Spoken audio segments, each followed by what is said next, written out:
our board meetings in honor of those who protect and serve this great nation, and also in recognition of those that are affected by violence and war throughout the world. We will follow that with the Pledge of Allegiance, and we have 1, 2, 3, 4, 5, 6, 7 flags that I can see here. So thank you, Wuori Town Hall, for this display of patriotism. With that, a moment of silence.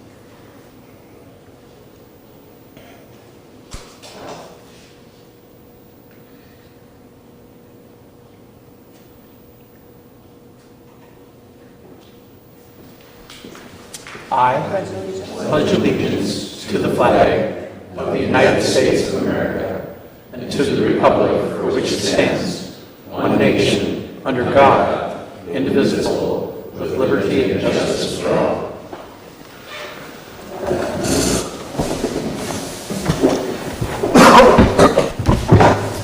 Good morning, everyone, and welcome to Wuori Township, W-U-O-R-I. Wuori Township. Wuori. And I had to make sure I spelled it because I was asked to do that by a certain official from Wuori Township. With that, I will turn to Clerk Chapman to take the roll. Commissioner Jewell. Here. Commissioner Boyle. Here. Commissioner Olson. Here. Commissioner Rubina. Here. Commissioner Stauber. Here. Commissioner Yugovich. Present. And Chair Commissioner Nelson. Here. At this time, citizens will be allowed to address the board on items not on the agenda. For items that are on the agenda, citizens will be allowed to address the board at the time the motion is on the floor. I do have one person signed up at this point, Mr. Frazier. And Mr. Frazier, this is not to an item that's on the agenda, correct? Correct. Thank you.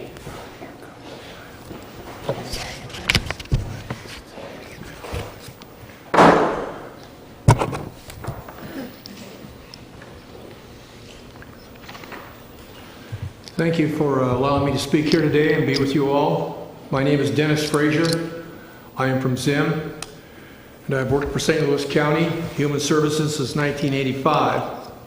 I work in the capacity of a child protection worker in our county, where people struggle with a lot of bad problems: addictions, poverty, abuse, violence. Oftentimes we partner with people in their struggles, my co-workers and myself. We also have many other residents of this county and citizens who struggle in poverty and are the working poor. Last week, I joined other human service workers to express our great displeasure that our county's taxpayer resources were being used to facilitate campaign events for one of our county commissioners' campaign for Congress, Pete Stauber. This is very upsetting to me. Mr. Frazier, I'm going to remind you of our county board rules, and you are not allowed to single out any commissioner or any other county official. So please keep your comments not directed at a person.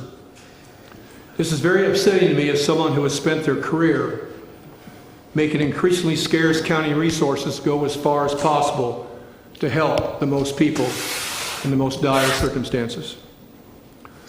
I have filed an official legal complaint with the St. Louis County Board. County Board Chair and the County Administrator is required by St. Louis County's Code of Conduct. I and many others have found this response received from the county to be extremely inadequate. The response reads in part, quote, "The County Board Chair convened a meeting with the County Administrator and Human Resources Director. At the meeting, your complaint was reviewed. Based upon this review, information known by the county representatives and the advice of legal counsel, it was concluded that an investigation was not warranted," unquote. This is an inadequate response for several reasons, and I am here today to ask for some explanations. Number one, I am protesting the lack of transparency in this process. Where is the public record of what happened in this meeting?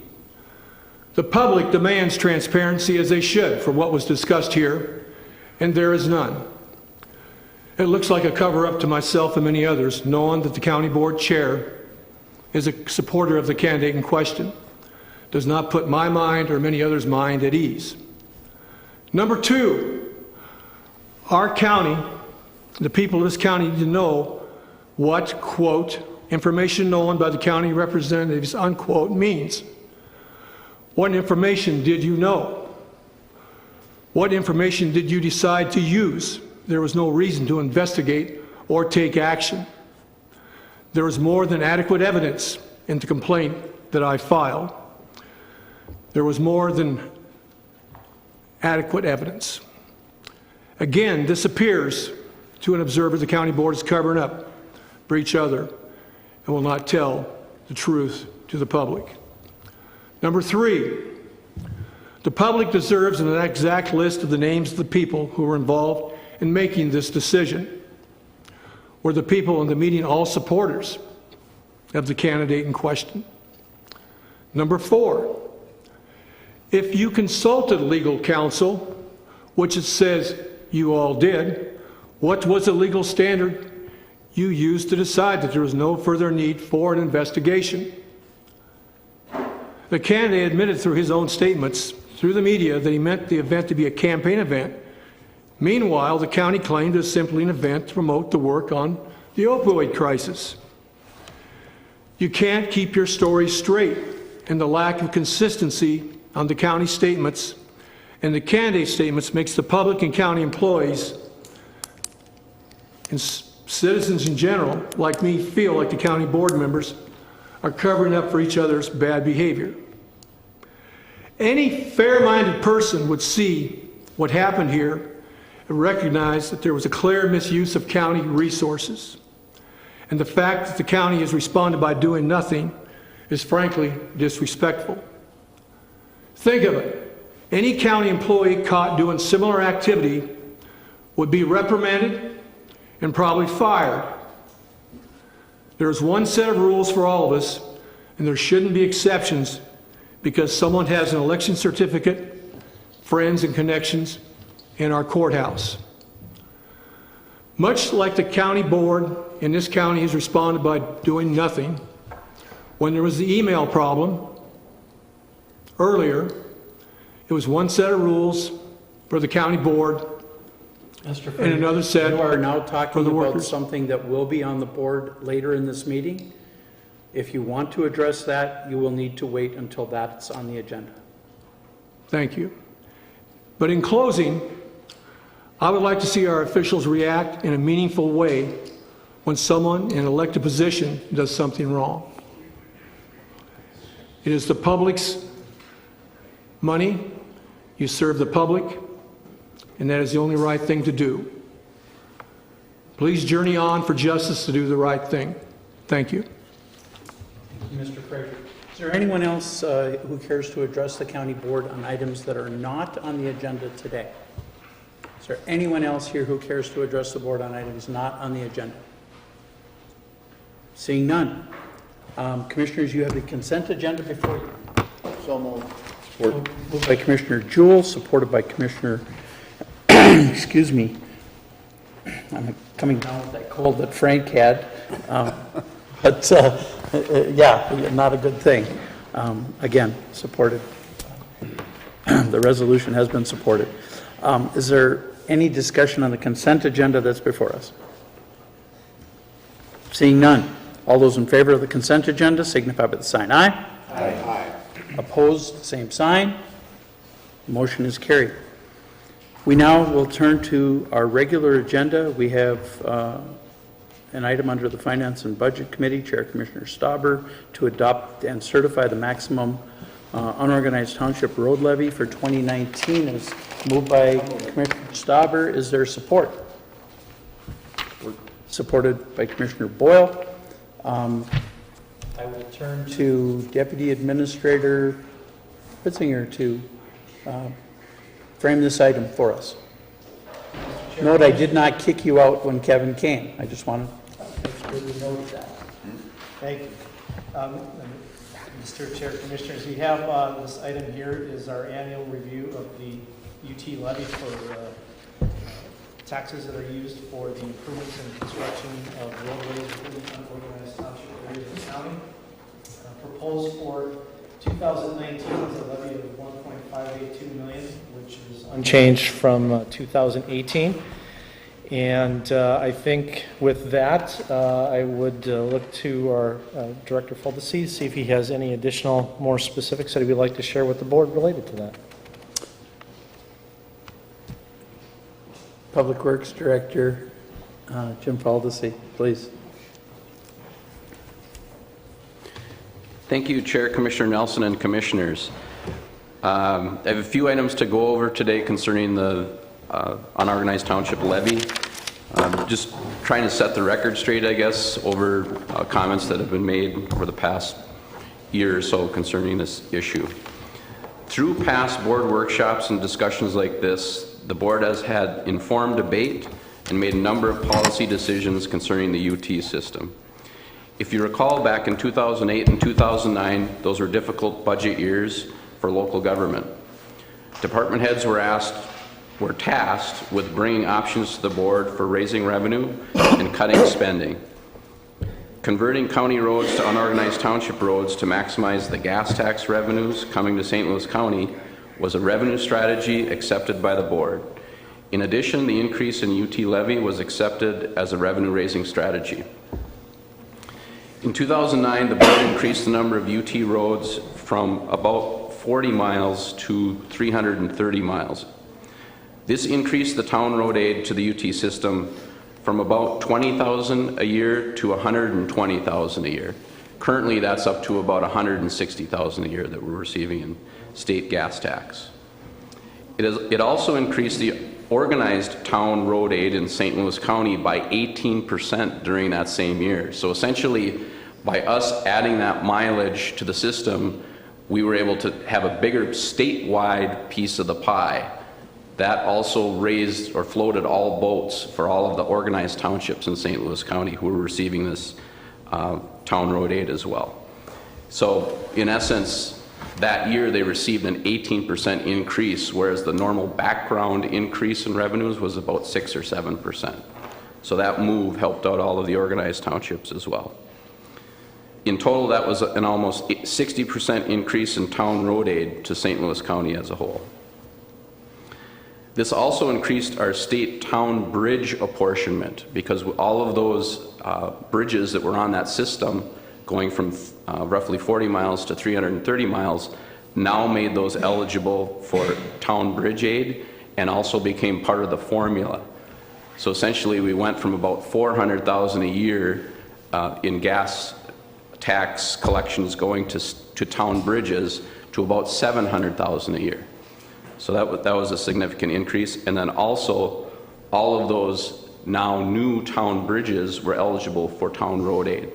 So that was a very significant revenue increase and eligibility increase when we made that switch, adding all those roads to the UT system. Just a little bit on the budget. We expend about $1.8 million in in-house maintenance activities on the UT system every year. In 2019, we're budgeting our maintenance reimbursement from Fund 210, which is our unorganized township fund, to Fund 200, to the amount of about $1.7 million. So essentially, that reimbursement is close to covering our $1.8 million in in-house maintenance activities on the system. Our UT levy is $1.582 million, so about $200,000. That's about $200,000 less than what we expend on the maintenance on our system. So we're not quite reimbursing all of our maintenance activities with the UT levy today. In addition to those maintenance activities, we expended on average over the last 7 years about $800,000 per year in construction projects. So all told, we're expending about $1 million more on the system per year looking backwards than we are collecting in UT levy on the system. Looking at the 5-year CIP going forward, we'll be seeing an increased construction project spending on the UT system. In 2019, next year, we'll be expending or investing on that system about $3.4 million worth of projects. In 2020, $1.8 million. 2021, $900,000. 2022, $1.1 million. 2023, $900,000. So in the 5-year CIP, we have a total planned investment of a little over $8.1 million. So averaged over the 5-year CIP, that's about $1.6 million in construction projects every year. If we add that to the roughly $1.8 million in maintenance activities, we're at about $3.4 million over the next 5 years that we'll be investing into the UT system. Our current levy is 1.582, so we're investing about double what we're collecting in the levy. The sources of funding to make up that addition are transportation sales tax and local levy that the county collects. The board has supported the levy increases to bring the revenue more in line with the expense on the UT roads over these years. The additional town road aid or gas tax, the town bridge funds, which is gas tax, and the UT levy increase have been invested in bridge replacements and road repairs and have allowed us to accelerate these projects and provide a higher level of service to our taxpayers. So yes, we have increased or improved the level of service that the UT roads and their users experienced prior to this switch. We've done a lot of GRIP projects or gravel road investment projects on that system, so we know that the gravel system itself is seeing a higher level of service. And we've also improved conditions and the level of service on the paved portion of that system. Looking backwards, our UT road condition, our pavement quality index, used to be lower than the rest of our system. As we reported earlier this year when we brought forward the PQI information at one of the board workshops, we were proud to announce that on the UT system, our weighted average pavement quality index was 2.931, or basically on the low end of fair. If we look at the county road system, not the UT system, but the county road system, that weighted average is 2.80. So essentially our UT system, because of these added investments, is actually in better condition than the county road system out there. So these constituents have seen an improved level of service on that system. Another topic is, how does our UT system compare to the organized township system that is out there? And we did a look at, well, are we in line with the other townships that are out there? And really there's such a wide spectrum of township systems in the organized system. Some townships only have 1 or 2 miles of road.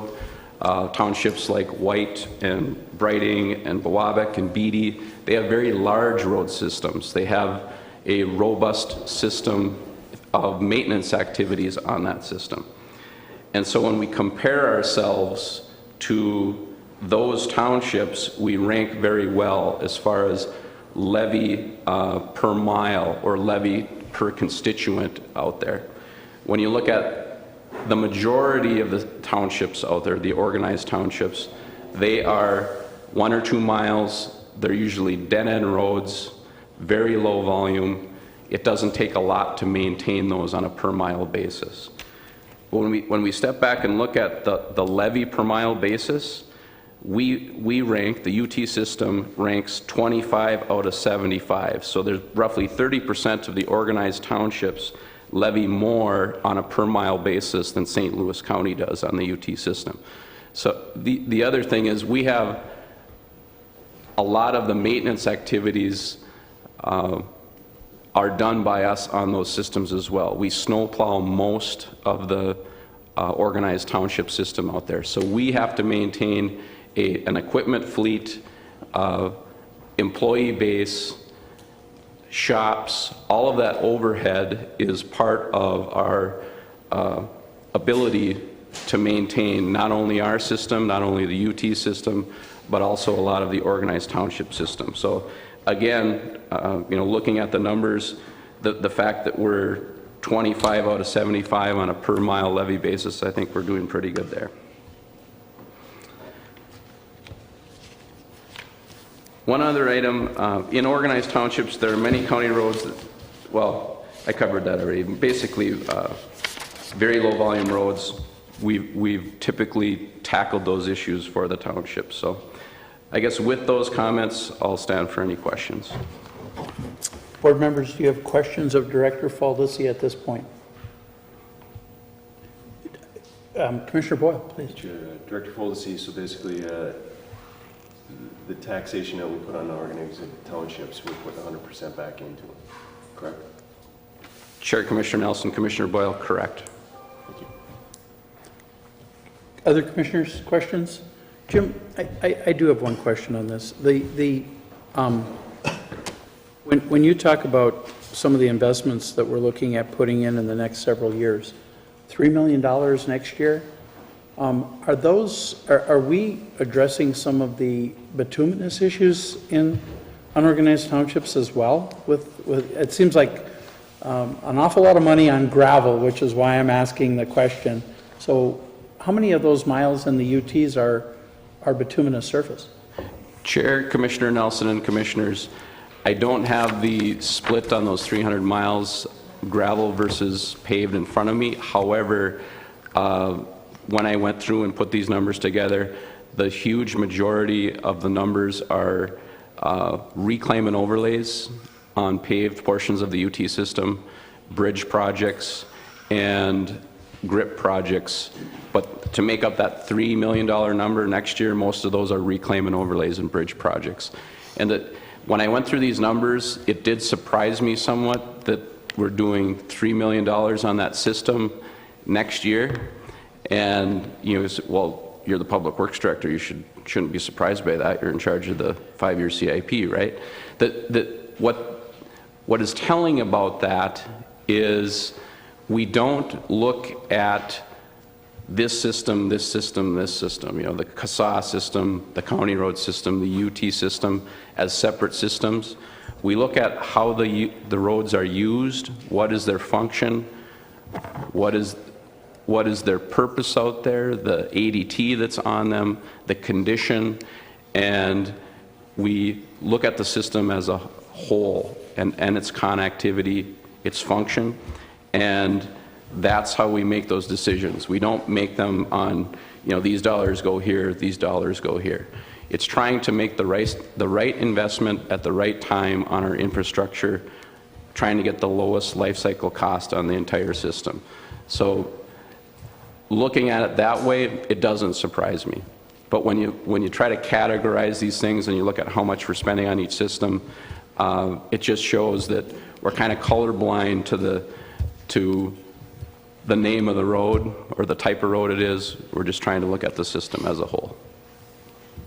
Commissioners, I asked that question because, and again, sometimes I feel like the historian here, and that's not what I'm attempting to do, but I remember the day when we used to save the UT fund for several years in order to accomplish one bituminous surface road. I remember saving it one time for 3 years, and in the 4th year we were able to do a UT road up near Ely. That's how woefully inadequate that fund once was. When you have to save every dollar for 3 and 4 years to complete one road. But that was the reality not that many years ago. And I don't recall the road name, but I do remember that it was not far out of Ely, and it was in an unorganized township.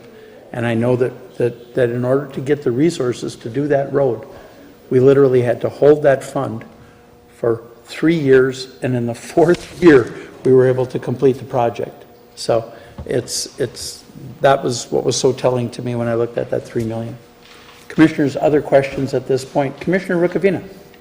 Well, thank you, Mr. Chair. And, this is an issue that's been near and dear to my heart because I have most of the unorganized townships. I think 65 out of 75, or is it 75 out of 80? Regardless, I have most of them. I believe Commissioner Nelson has 8 and Commissioner Jugovich has 2. And I don't contest anything you said about the gas tax, Director Foldesy, but I do have a question for you. Was the increase in the gas tax, unorganized township gas tax from the state, was the increase to the organized townships because of that increase? Did any of that have anything to do with raising that, what was at one time a $225,000 levy against 2 of the people in this room, by the way, from Britt, who had to pay that extra tax? And when over the, I think, 5 or 6 year period, when you climbed from $225,000 levy for the UTs to $1,582,000, an increase of $1,357,000 a year on those taxpayers, did any of that have to do, that increase, with getting that gas tax money? Chair, Commissioner Nelson, Commissioner Rukavina, the answer to that is no. They are 2 separate issues. Yes. Exactly, which is the point I've been trying to make to the rest of the board for the last 4 years. That increase had nothing to do with getting that increase in the state gas tax. And I commend you, because I know that you were given a directive by the board to find money, because those were the Palente years, and I was there and saw that he wouldn't, he actually vetoed a gas tax increase and got overridden by his own people, his own party. But none of this increase, members, of $1,300,000 and whatever the figure is, $57,000 a year, had anything to do with all the facts and figures you gave us about the new money you brought into the county, including the Road and Bridge Fund. So my question to the 6 of you is, when you have an increase, and I have 2 gentlemen in the room from Britt that are paying that increase on a line that says local taxes, but they don't have a local unit of government, so for their $1,357,000 a year, all they did was get an unorganized township road sign. John, you probably seen them. They've seen them. They didn't get anything extra. Those roads used to be county roads, and because the fund would increase, if you increase the miles of township, unorganized township roads, you got that extra money. That's the point I've been making. Members, there are 6 townships, we have 73 organized townships in St. Louis County. 6 of them have no town roads, so they levy nothing. 21 of them have under 3 miles of road, they levy hardly anything. Another 12 have under 5 miles of road, and their levy per capita is very little. So 39, well over half of our organized townships, have under 5 miles of road. But I'll use Brick as an example, the unorganized township that Mr. Needy here and Mr. Wilhelm did. You took 19 and a half miles of what used to be county roads and turned them into UTs. But you didn't fix those roads at all. They're not any different. Yes, you do a reclaim and overlay, but you're doing that on all of our county roads. Point that has to be made is not 1 mile of county road in any organized townships used very little, dead-end roads, hardly anybody on them, they're all over the place, were taken off the county system, because you would have had 300, what's 73 times 5? Let's see, what is that? Quickly. You would have had all those elected people coming to this board, and there would have been a revolution. So what you did, 4 commissioners, who have no unorganized townships, got to vote as the township board, because that's the way the law is, that the county board becomes township boards. And you raise taxes on some of these people 300% to 400%. You would have never done that if those people could vote for you. And because I represent most of these unorganized townships, on a 6-to-1 vote all the time, I say, let's just lower that a little bit. We have the gas tax now. That was it. These people are paying double. They paid for those county roads on their county portion of taxes, and then their county roads became UT roads, and now they're paying for them. So I've asked you in the past, Jim, to have a fair formula.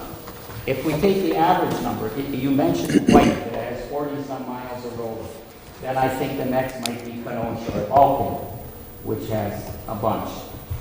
Poor little Bassett Township which has hardly any wealth and hardly any people, those old Finns up there in the northeastern part of our county, they wanted to control their roads, and here they are stuck with about 19, 20 miles, and their levy is huge. They're the top levy, if I'm not mistaken.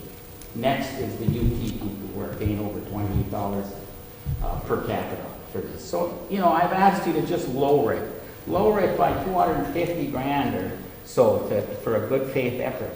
Because, you know, when you raise people's taxes and they got nothing for it but a sign, and they have to pay $1.357 million a year for something they already had, it's just not right. So over the course of this increase, these two here and their friends that live in the UT have paid $8,016,000 a year for something they already had, for a county service they are already paying for on a county road. That was my argument here, but I get nowhere on it. The facts are there. You know, let's say that someday Johnny Neely or Ted Wilma want to organize that great township so they can get the PILT money that goes to the county. It gets put in the general fund from both the federal government, because they have a lot of federal government land in their township, and the DNR PILT money, and the county tax forfeit money, because they're an unorganized township. It all goes into the general fund, where we know most of that money gets spent in the Duluth metro area. But let's say they decide to organize it. I know what's going to happen. You're going to tell them that 19 and a half miles now have to become township roads. When you have our richest township, Greenwood Township, which is paying a huge amount, you know, which has a huge budget, has, I think, is it 0.5 of a mile of township road. So this formula you came up with in this tax is not fair, has nothing to do with reality, has nothing to do with what the other 73 organized townships, of which I live in one. It isn't fair to them. That's my point. That's why I vote every year against this, because it's totally unfair. And none of you other commissioners would put an $8 million or $1.3 million a year tax, Commissioner Boyle, on your citizens to get nothing extra for it. That was my point. They are singled out because they live in an unorganized township. They're paying twice for the same roads that they've been driving on and their ancestors for 100 and some years.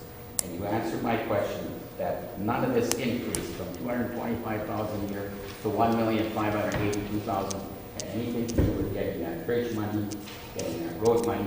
It was only the mileage. I don't have a problem with you creating 300 new miles approximately of unorganized township road. My problem is the tax that got put on it that other people in this county don't have to pay to drive on their county roads. That was my problem with it. If I'm not making myself clear, then I guess I'm just a bigger idiot than I think I am. And I can be an idiot. But the point being, $8 million over 9 years, almost $1 million a year, and as it goes out at $1,357,000 for nothing, for a sign that says UT 8813 instead of County Road 308. So I'll vote no again. I'll probably be by myself, and I'm going to vote no on it because I have to stand up for the constituents I represent who are being treated unfairly. Thank you, Commissioner Rukavina. Commissioner Joe. So I just want to remind Commissioner Rukavina that I actually have bought this argument of fairness and have voted with you 3 or 4 times. So, and I will do so again today. I don't think we had different choices at the time we did it, but I just want to remind you that I don't always buy your arguments. But on this one, I did buy your argument, and I have thought that the unorganized townships, we probably should have thought about how to change this tax issue. I'm not saying anything, and I want this to be clear, about our staff and the fabulous work they did and the difficult problem they confronted. But at this point in time, I have bought your argument. So just remember, you're not always the only person out in left field. Thank you, Commissioner Mr. Gould. Chair. Mr. Chair. Commissioner I Rukavina. have to respond to that. Well, I'd rather be in left field than right field. But in any event, I apologize then because I don't remember getting any votes, but it could be because of my, age and getting a little older in the, so I apologize if you voted with me. I just hope that more people on board understand my point here and support me. We can look at a little fairer one. Thank you, Commissioner Rukavina. Deputy Administrator Fitzinger. Mr. Chair, Commissioners, just for some clarity, tax that's been levied here for the UT has not changed in the last 5 years, so it has been flat for quite a while. Thank you, Deputy Administrator Fitzinger. Commissioner, Can I ask Deputy? you Deputy can. Administrator Fritzinger, and have we put a special road tax on all the other citizens of St. Louis County in the last few years? Were they got an increase on a line somewhere that's dedicated to the tax and the sales tax for everybody else? Other than Special tax for their county roads? Commissioner Rukavina, thank you for the question. Mr. Chair, Commissioners, to the best of my knowledge, other than the sales tax, there's not. I'm going to weigh in at this point. Commissioner Rukavina, you've made a political career out of representing victims, and the areas you represent are always the victims. But the reality is here is that the UTs are not victims. They are the beneficiaries of what has been a tremendous effort by St. Louis County and St. Louis County Commissioners and our Public Works Department to address what was truly a neglected system, not just the UTs, but the township roads, the county roads in the townships, and county roads that were state aid roads. We were 25 to 30 years behind when I came on this board. I still think we're 10 to 15 years behind. But we have started to catch up. Commissioner Rukavina, I got to tell you, a couple of years ago, my bride came to me and said, we really need to do a bunch of work on our house to update our house. I want to do some work. And I looked around and I said, geez, that's going to cost some money. So my bride and I went about putting that money together to put some work into the house. And because she has a handyman as a husband, I was able to save some money, but the truth is, it costs money. You don't get to make this stuff up. It costs money to do work. The courage of this county board, when we enacted the sales tax, I have to tell you, I had people tell me back then, you'll never get reelected. Today I walk up and down the streets and they pat me on the back and tell me how great it is, the amount of work we are getting done on county roads. Commissioner Rukavina, I'm proud of the fact that I own land in an unorganized township. And I thank you for pointing out last week to people that I pay about $65 or $70 in UT tax on that one 40-acre parcel that, by the way, is a quarter mile from the nearest road. But I am happy to pay it. You also pointed out that one of your constituents pays $1,000. So I'm not looking for somebody who's paying a bunch of money. I got to tell you, the only ones I found were homes valued at $800,000. You know, the services that we are currently delivering into some of these unorganized townships as a result of the build out of some of the cabins and some of the seasonal homes that we're seeing, that level of service continues to go up. And we continue to be asked for more and more and more services on those UT roads. I get calls on UT roads all the time. My 2 calls this morning came from Murphy Lake Road and Elliott Lake Road. both in a UT, both in Central Lakes UT. And both of the issues were issues that, by gosh, we should have addressed earlier. But it costs money to do work. We're raising that money, and I want to point out to you, as a victim, okay, as the representative of victims, that your predecessor actually brought this tax forward and supported it and voted for it. Because his 20 years of experience on the county board told him that we needed to put more revenues into unorganized townships. So to sit here and tell us that somehow we are irresponsible, Commissioner, you could not be more wrong on this issue. You just simply could not be more wrong on this issue. And I will stand up in front of my unorganized townships, which I do on a regular basis. In fact, this morning, from about 4 o'clock this morning till 7, I was putting together letters to all of my unorganized townships in my campaign.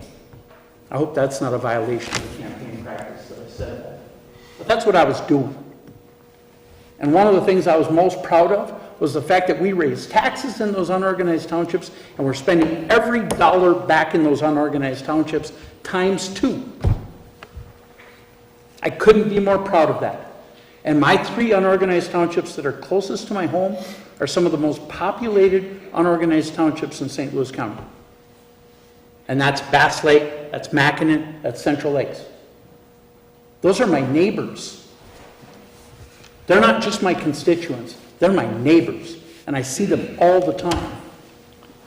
They visit my store all the time. I hear from them all the time. We heard from your folks up at Niles Bay, how happy they were. That letter had, I believe, 8 or 9 other road groups that told us what a great job we were doing on those unorganized township roads. And yet, you didn't even bother bringing that letter or sending that letter on to Public Works. I brought it to a board meeting and shared it with my fellow commissioners and shared it with Public Works. You don't get to play the victim in this case because, quite frankly, Commissioner, your constituents are benefiting greatly. And if your folks up in Britt want to organize and become a township, more power to them. More power to them. Because you know what? I come from Fail Township. And in order to solve a sewer problem in Fail Township, it took the township to do it. It took the township to go out and do it. And maybe the solution to their sewer project on Sand Lake is becoming a township and having that direct control over what they want to accomplish in their township. But that's a choice of the people. That's a choice of the people. That move that we made, moving those roads, you know the numbers. We gained a bunch of money in St. Louis County. Millions of dollars that would not have come to St. Louis County in state aid had we not made that move. We brought more resources in. Bringing in more resources is not a bad thing. The adjustments we have made, you can look at the next 5 years what we're spending on UT roads. It's incredible. It's not just good, it's incredible. Commissioner, again, I told you a couple of weeks ago, everyone is entitled to their own opinion. But when it comes to your own facts, no, you're not entitled to that. Those are the facts. People are happy out there. And if there's a couple of gripers out there, you know what? I have those too. I do my best to explain to them the benefits on the other side. And just like I had to open up my wallet to put that new kitchen in for my bride, you know what? UT Township folks are opening up their wallets to fix the roads that bring the emergency services to their door, that give them the ability to access their properties, their cabins, their hunting shacks, all of those other things. That's what we're talking about here. And maybe they're not high traffic, but you know what? They deserve services too, and we're providing it. Is there any other commissioner that cares? Commissioner Ricavina. Obviously, thank you for that long-winded explanation, especially about state revenues and everything else, which I spent 26 years, you know, going over at the state level. But you didn't hear what Mr. Foldesy said. All that revenue you talked about that we brought in state resources, none of it had to do with an increase. There was no increase necessary to bring that revenue in. That is the point I'm trying to make. And as far as I brought up, I'm glad you brought up your house, because if you gave a contractor, but you're the handyman, but if you gave somebody money to fix your house up and they never fixed your house up, and if nothing changed and you didn't get a new kitchen, you'd be pretty upset. And that's the point I'm trying to make. They didn't get any new roads, they didn't get any new blacktop, they just got the roads they already had. The same roads. All they got was a different sign. And we did not do anything to the organized townships to set up a formula that was fair or equitable with the unorganized townships. I can cite all the facts and figures here, I'm not going to belabor this, but the point being, when you get your taxes raised over a 9-year period by almost $1 million a year, and that'll max out at the 1.357, and you get nothing new for it. Nothing new than what you've gotten for a century before, it's not right. Because when you raise taxes on a specific group, and in this case the unorganized townships, you should get something. That's my point. Mr. Chair, personal privilege. Thank you, Commissioner. Personal privilege. Take 5 minutes.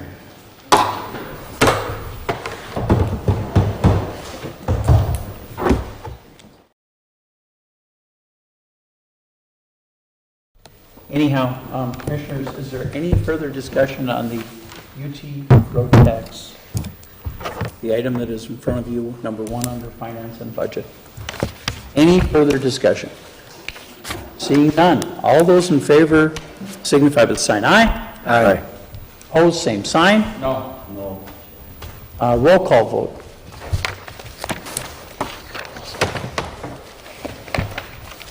Commissioner Jewell? No. Commissioner Boyle? Yes. Commissioner Olson? Yes. Commissioner Rukavina? No. Commissioner Stauber? Aye. Commissioner Yugovich? Yes. And Chair Commissioner Nelson. Aye. 5-2. Very good. Thank you. The next item in front of us is to certify the maximum proposed property tax levy for 2019. This single item represents 12 months' worth of work because it starts right after we set last year's preliminary budget. And I would look for someone to move it so we can get it on the table. So moved. Second. Moved by Commissioner Jewell, supported by Commissioner Yugovich. And Administrator Gray, you're on. Thank you, Mr. Chair. And Commissioners, I decided to move from my normal position just because the microphone does pick it up so much easier for people to hear. So we are at that point in time where we're going to talk about our 2019 preliminary maximum levy certification. And this is the culmination of quite a bit of work, intensive amount of work the last 3 or 4 months by the board, by our department leadership and staff, and by administration. So I'm going to recap that a little bit and talk about our recommendation to the board today that I hope you will embrace. And I don't think there'll be surprises. But I think that it's appropriate to talk a little bit, to recap what we've done. If you open your presentation to the budget timeline, you see that as Commissioners Nelson and Jugovich have mentioned before, we really do work on this throughout the year. We've started out with business planning, business objectives, budget training, working on development of internal charges, and when you have a $400 million plus budget crossing multiple lines of business, there's a lot of effort to that. We support ARC as part of that, and also our special revenue and enterprise funds. We ask for our departments to have a preliminary budget in as early as June, and we work with that. We sit down with individual department heads and with chairs of committees to talk through the budgets a bit, to understand that better. We had multiple workshops and discussions in committees, as well as at the workshop settings for the entire board. We've met individually with each commissioner, received good input and direction and perspective as we continue to winnow what typically is a larger levy impact down to one that is fits the priorities and is respectful of taxpayer dollars throughout the process. So we've been doing that. And that gets us to this point today, where by the end of the month, all municipal and county entities are required to submit a preliminary maximum levy certification. This preliminary levy can be revisited and will be revisited and finalized in December, but it cannot be exceeded at that time. It can be lowered. Today we're going to talk about that, and I'll just point out, and I'll mention again later in my presentation, that we'll adopt the budget in a final sense, in a more comprehensive sense. Today is about the levy, the rate that we're going to talk about. It will not be about the budget detail, but we've done enough work on the budget to support this recommendation. On the 18th will be the full budget and final levy adoption of December. In between, we will host a couple of meetings on Thursday evenings, November 29th and December 6th in Virginia and Duluth, respectively. Going to the next slide, we always want to reiterate, and I think that the amount of effort that this board put into working on our strategic plan update and talking about our mission and the mission of St. Louis County to promote health and safety, to ensure sound infrastructure, to embrace our natural resources, and to support an environment where communities like Wuori prosper. Out of that strategic planning session came this updated mission statement, strategic focus areas that almost 2 years later are still the top targets of resources and time and effort around economic development and community development, and substance abuse and mental health, which continues to be an ongoing challenge. And you'll see that reflected, those investments to work in these areas reflected in our budget. And they'll be encompassed in the preliminary maximum levy that we're certifying or recommending to the board for certification. A goal that emerged throughout the discussions was to be at or below our tax base growth. As our tax base grows, more people are paying in. That means everybody else pays a little bit less. So that's part of our economic and community development goal, and it also has a positive impact on taxes being levied by the county. What is the levy?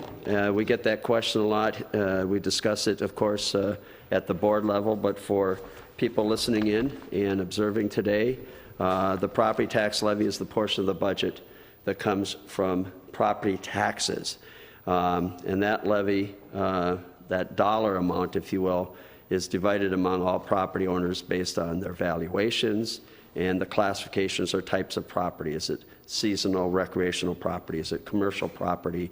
Is it homesteaded, non-homesteaded household properties? I referenced the property tax base, the property valuation. Our property values collectively have gone up. So when that property tax base increases, again, it's divided among more taxpayers and the impact is less. And just as we've updated our records, we were talking 3.5% to 4% throughout our budget workshops as the growth in our property tax base. We can confirm today that that number is a solid 4%, which is a positive development. And again, that will lessen eventually the impact of any levy that this board concludes to make, any decision on that. To provide a brief overview of the budget, there are some key areas of focus and cost drivers, as well as some critical revenue assumptions. Significantly, on the human resources or human services side of the ledger, we continue to be challenged with the costs of child protection and out-of-home placements. We continue to make, this board directs and we continue to make investments to support our foster care families, to provide that child protective services, to ensure that staffing is in place, and to work aggressively to address this. But nonetheless, it's an ongoing cost challenge for this county in particular, where we have over 700 kids in placement currently, and it's a significant part of our investment. We continue to make targeted investments in substance abuse and mental health, working with our stakeholder communities, whether it's the hospitals, whether it's CADT or HDC, whether it's Range Mental Health. We continue to target investments to try and address the challenge that is not unique to St. Louis County on the substance abuse front and the opioid crisis that we continue to take measures to try and address, including investments in a Pathfinder unit program that has served for transitional purposes for people that are struggling with addiction, for mental health as we work with our partners on facilities and treatment program options that don't make our emergency rooms the only spot where you can be treated for mental health. We've got a fine and outstanding stakeholder community involved there. Continue to be challenged by systems. We've talked a lot about some of the systems investments and IT investments at the state level that haven't worked out as well as they want. That's resulted in additional staffing to actually rectify that situation. And we continue to be challenged by formulas and reimbursement levels that don't always cover the costs of the services that we're bringing to our citizens. And the county really stands on the human services front as that bastion, the agent for the state for delivering human services. So that's something that is reflected in our budget decision-making process. We finally reached the stage where the true county assessor model, where we have every township, every city, and of course, obviously, at the county level, where we are providing that assessor level. This budget will reflect that we've made some additional investments there to ensure we can have timely and good service on that front, and to make more investments to make sure that our decisions and our valuations are fair and consistent. So we'll continue to work on that. And like any entity, we face salary pressures and a rising healthcare cost environment that is very much a part of our consideration as we've developed the budget. Some critical revenue assumptions as we, from an administration standpoint, present to this board a recommended levy amount for preliminary certification. We are assuming higher state and federal PILT revenues, and we'll continue to focus on that, and hopefully that will continue to be something that we can be relied upon into the future. We've revisited all our delivery methodologies. We continue to look at how efficiently we can deliver our services, not just effectively, but efficiently, and oftentimes that translates into better service and lower costs. And we try to incorporate that into each of our departmental budgets. We'll be talking in a public hearing, I think in a couple of weeks, regarding our fee schedule adjustments. And there's a few tweaks on that front, not as substantive as in other years, but that does contribute in the fees, and those types of service charges are important to our budget as well. So I've hinted a little bit at the strategies that have brought us to this point, and I'll get to the levy number very shortly, but I've talked about continuous improvement programs, looking at ways to streamline our processes. This board's emphasis on maximizing our revenues and reimbursements and getting our fair share of formulas that are devised at the state level that, quite frankly, don't always support the counties in the most need.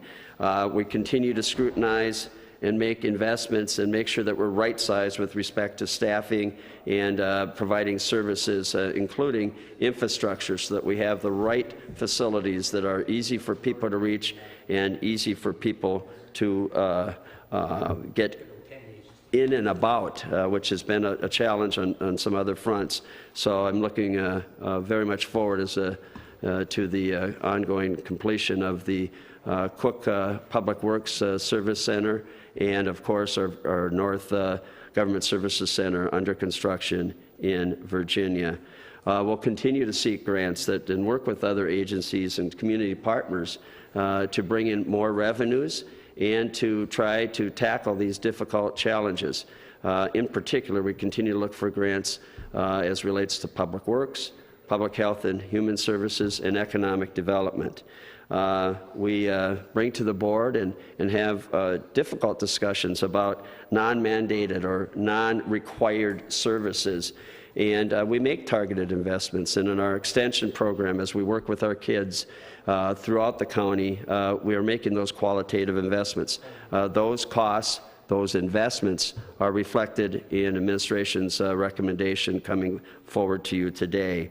The budget contemplates using reserves in a strategic and appropriate fashion, targeting amounts to lessen the impact while continuing to deliver services. So we're going to be doing that. And of course, we want to talk a little bit more about our tax base growth and how that helps to minimize impacts to our taxpayers. And I think that's an important part of the message. So without further ado, if you will, the 2019 preliminary levy increase recommendation is 3.45%. Significantly, the levy impact after our property tax base growth is more than a half point less. In other words, it's a decrease. So our tax rate will decrease very slightly this year. So for homes of similar values, you should see a flat to a modest decrease in your county portion of your tax line. I do want to highlight that as we've done our preliminary budget workup, and again, we're not here to approve the line item budget, only to say this is the levy that we are certifying that it can't exceed for the final budget in December when we make that presentation. But we contemplate that, again, a big portion of our share of the tax dollars go to public health and human services, over a third, 31% going to public safety, whether it's the county attorney's role, our sheriff, and emergency services. That includes our involvement with Arrowhead Regional Corrections and the services that they bring. Public Works, while we've got other revenue sources there, a significant portion of our taxpayer dollars goes towards road and bridge infrastructure and maintenance and operations, 17%. General government, including, I mentioned the assessor function and other functions range from auditor to administration to recorder's office, etc. We're looking at about 13%. And our debt service remains at about the same level it has historically at $6.8 million, or 5% of the budget. So again, the levy impact after property tax base growth is a minus 0.5%. To illustrate that a little bit more, we included a bar graph on the next slide on page 9 of your presentation. And again, just to reaffirm, our tax capacity increase is 4%. Our proposed levy increase to the board for your consideration today is 3.45%. You'll note in the middle it says impact of 0.55%. The beauty of technology is it's great for presentations. One of the challenges when you draw that 4% line bar up, it cut off the minus sign. So I want you to each put a minus 0.55. So actually our tax rate is modestly lower even with this proposed levy increase. So unfortunately that got cut off as part of how the presentation technology works. To give you a sense of what is the impact to taxpayers, if you'll turn to the page 10, you'll see that we've put in some home values, a range of values, and that contemplating the maximum preliminary levy, the levy that's being proposed today, a home value of $50,000 this year will be pay less taxes next year to the tune of about $2.50. So not a lot, but it curbs the growth in tax rates. And for a $200,000 home, it's almost $1 a month less than it has been for this year. So again, that's the power of a tax base that's growing and a tax levy proposal that reflects a lot of hard work by this board to keep it down, because quite frankly, a much higher number could have been justified based on all the challenges we were facing. So a lot of hard work by this board and by the department heads. So just to reiterate some important dates, we'll be before the board for a fee schedule update on November 6th. We'll be hosting public budget meetings where we'll have a more comprehensive product at that time on November 29th in Virginia at the St. Louis County Courthouse at 7 p.m.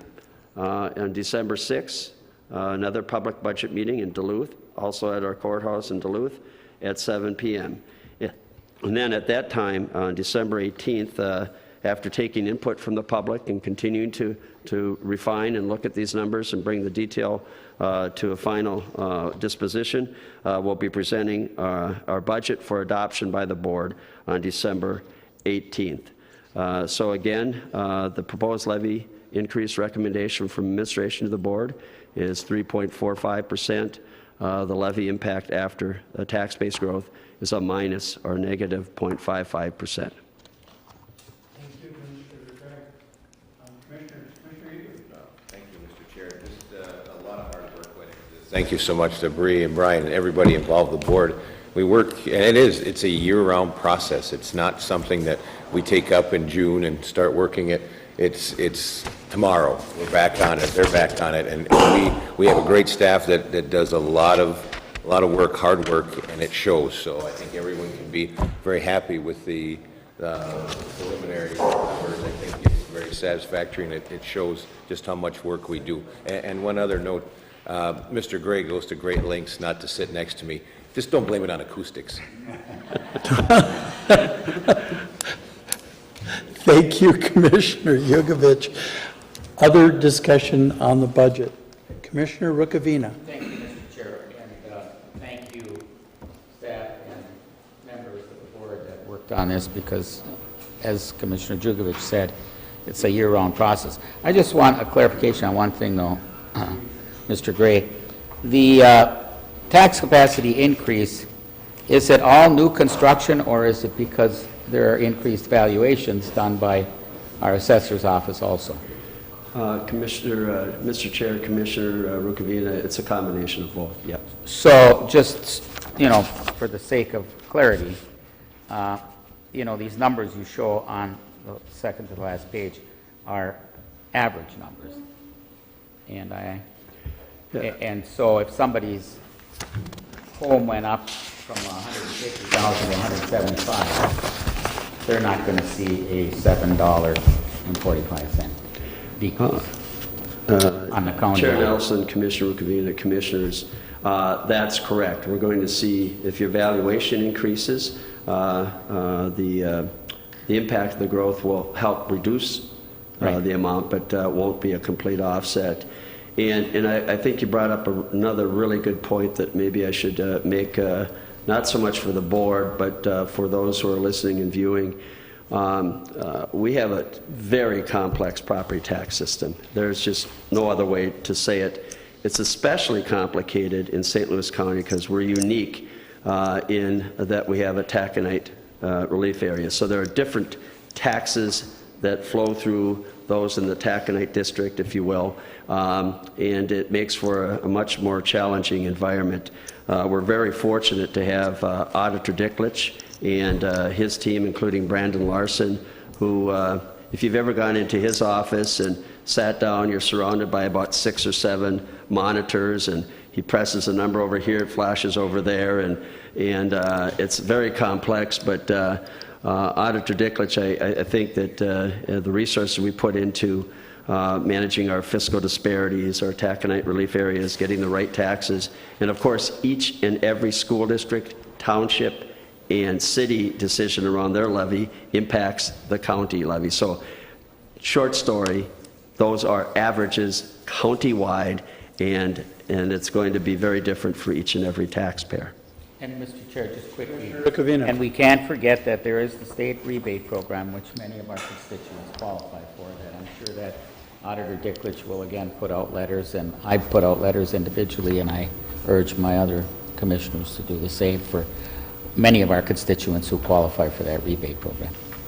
Thank you, Commissioner Rukavina, for pointing that out. That is very important information that I am certain we're our best at getting that out there. I know Dana was paying attention, and we've done it in past years.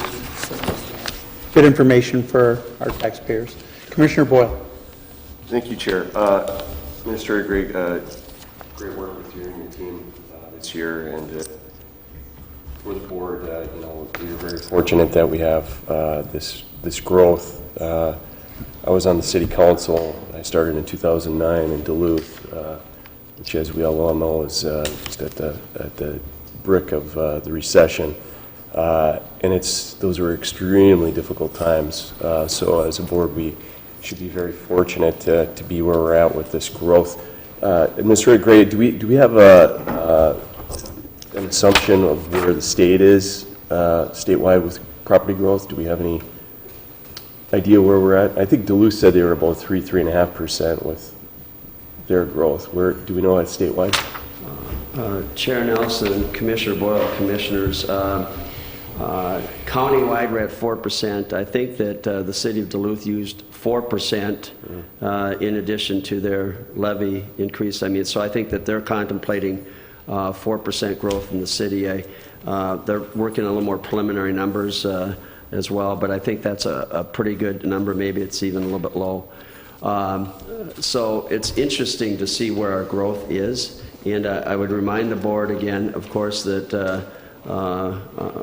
the mines themselves are not on the property tax system. That's a separate production tax and royalty revenue stream. So the growth and activity in the mines is not reflected in this 4% growth number. But I would say that as I look at other counties, it's a little bit feast or famine. We do better than average, but we have both the challenges of a rural, cyclical industry county, as well as a metro, sophisticated and unusually robust mining and tourism economy. So for our peer counties, I would say their tax base growth is higher. I think that if you're in a Dakota County or Washington County, you're seeing in a metro or suburb county, you're seeing 5 to 7%. For other counties that are part of our region and maybe across the state, I think you'll see some that are seeing even negative growth. So I think that the fact that we have businesses that are willing to invest here, people that are willing to plant their roots here, and that we continue to grow on that kind of the property value economic front is a great testament to St. Louis County and why it's a good place to live and work. But we're probably in the middle, and I think that you could probably look at 87 counties and pick out 30 or 40 of them that are really struggling for any sort of growth, and 10 or 12 that are seeing some exceptional growth. Thank you. Thank you, Administrator Gray. Commissioner Boyle. Commissioner Stauber. Thank you very much, Chair Nelson. Administrator Gray, to you and your staff, Bree, Auditor Dicklich, that have put an extensive amount of work into this. This is very, very good news. Capturing the growth and having the reduction, I think, is important. So thanks for all the hard work you've done. If I could, Chair Nelson, thank you. As Chair of Finance and Budget, I appreciate you being a sounding board as well. And all the commissioners have been great, but there's usually a little extra interaction with the finance chair and the chair of the board as well. So thank you for that. Further questions, Commissioners, further discussion?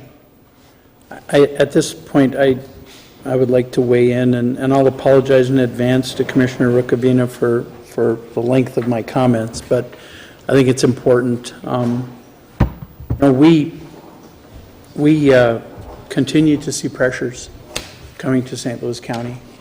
And those pressures, that as pointed out, and I want to thank Commissioner Boyle and Commissioner Olson for the incredible amount of work they're doing on opioids and the fact that that is one of the single biggest stressors on St. Louis County at this point. Our out-of-home placement numbers, while they've waned just slightly, we live in one of two states where all of those costs are passed on to county government. They're passed on to property taxes. And those children are what we are tasked with getting our people the resources to take care of. And I think this board recognizes the effect that it's having in our communities, and I think this board has stepped up many, many times to address those issues. We've added 50 people into Health and Human Services in the last 4 or 5 years.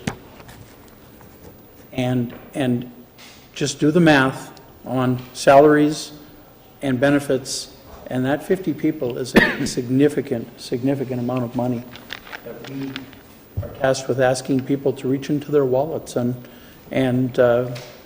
give a little more.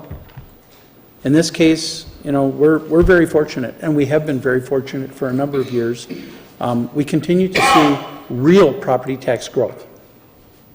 This is new construction. This is real growth, and that growth has helped mitigate many of the effects that would otherwise be passed on to property taxpayers.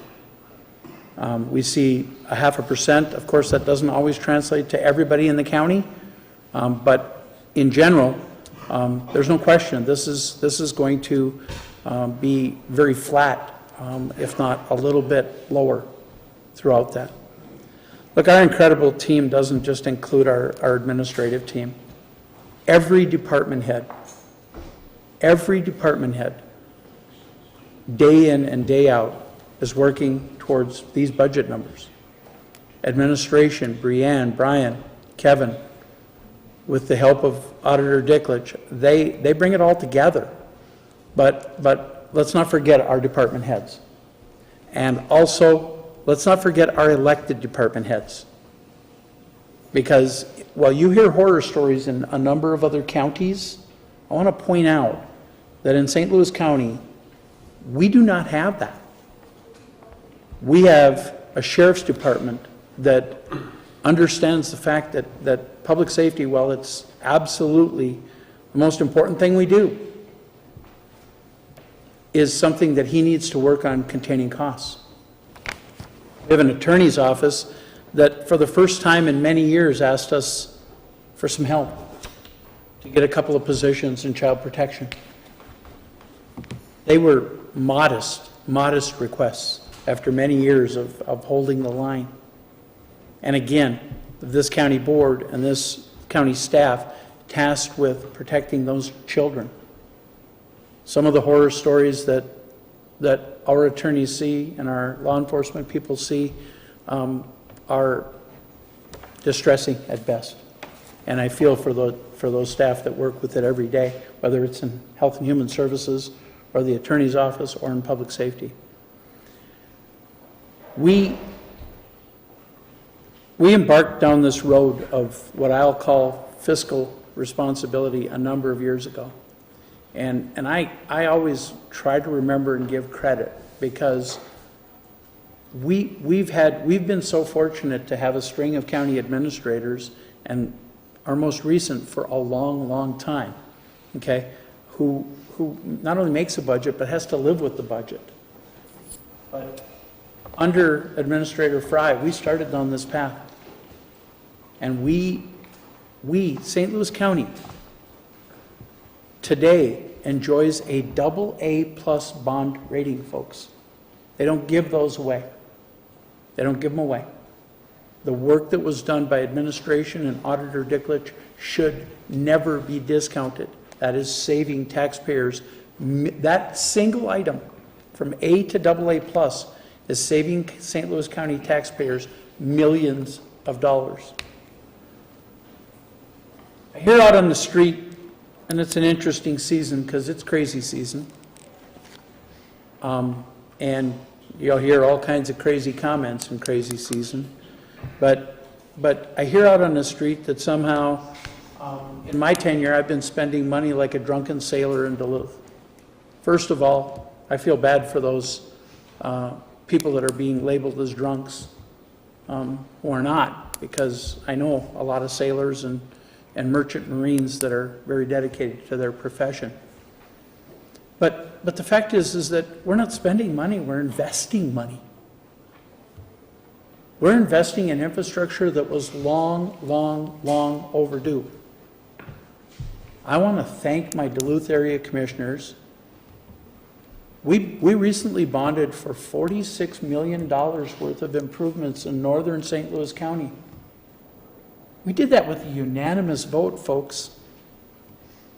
The Duluth commissioners standing there saying, yeah, northern St. Louis County matters. That new government service center for our employees, for our customers, it matters. The new service center in Cook for Public Works, which will be the flagship center in St. Louis County. It won't be in the township where Pike Lake Garage is. It won't be in Hibbing. The Cook facility is going to be the biggest facility we have. And it serves a huge, huge area. That's an incredible investment. But that investment is saving taxpayers money. No longer will we take plows off in the evening and put plows back on our trucks in the morning, costing us an hour a day per employee. Because quite frankly, the trucks didn't fit in those garages. They'll fit in the new one. We put a truck wash in so that we can gain that life cycle out of our trucks. Y'all know how important it is to wash your car on salty roads. Well, guess what? When are our trucks out there? They're out there in the winter months. It's important. These are investments. And we're catching up. Those investments in our roads, folks, they were affecting our ability to log in many areas of this county. We had weight-restricted bridges all over the place. And quite frankly, we're down to just a few significantly weight-restricted bridges. And we're going to get those. Because I know our Public Works Department has a focus on our economy as well. We're in a low cycle on our tax payments. It's 3-year averaged. Next year, we're going to go up. Next year, we're going to go up. And northern St. Louis County contributes an awful lot to that budget. But I'm also going to point out that Duluth contributes an awful lot to this budget as well.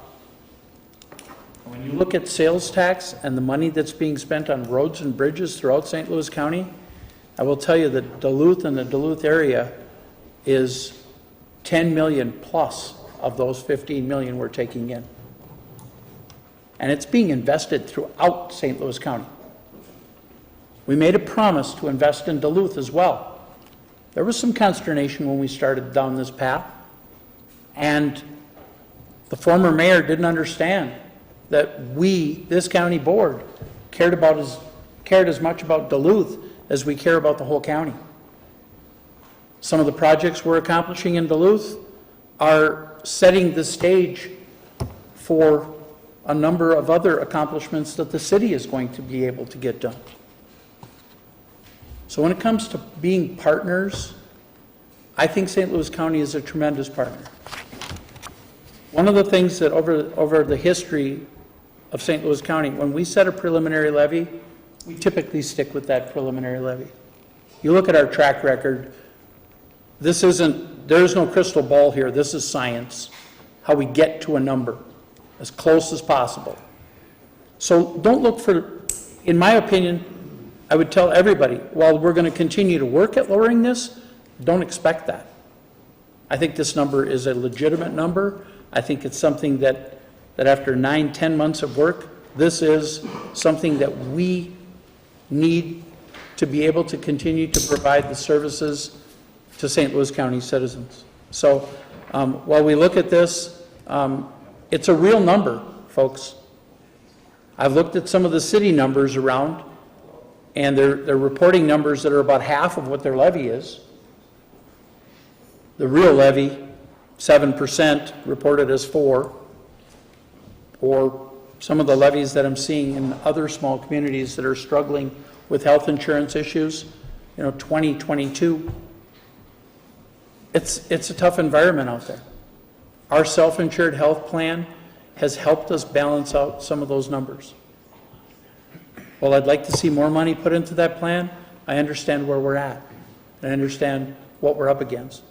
But St. Louis County works very hard to take care of the health insurance needs of the people that serve the people of St. Louis County, our employees. With that, folks, I'm proud of this increase. I want to thank Commissioner Stauber for his work as Chair of Finance and Budget, and thank Commissioner Olson for her work on the subcommittee that originally had many of these discussions with administration. I also want to thank every commissioner on this board for the incredible amount of involvement and work that has gone into this budget. While Kevin may move away from you, Commissioner Yugovich, for reasons of acoustics, I can tell you that during budget season, he tends to move away from me because he just gets sick and tired of hearing from me. But this year I will tell you, every time I talked to Administrator Gray, what I heard was how involved every other commissioner was in this budgeting process. And for that, I am extremely, extremely proud of the efforts put forward by this board. That concludes my statements. Very verbose, but it concludes my statement. Is there any other commissioners that care to weigh in on this? And if there's anybody from the public, obviously this is your time to weigh in as well.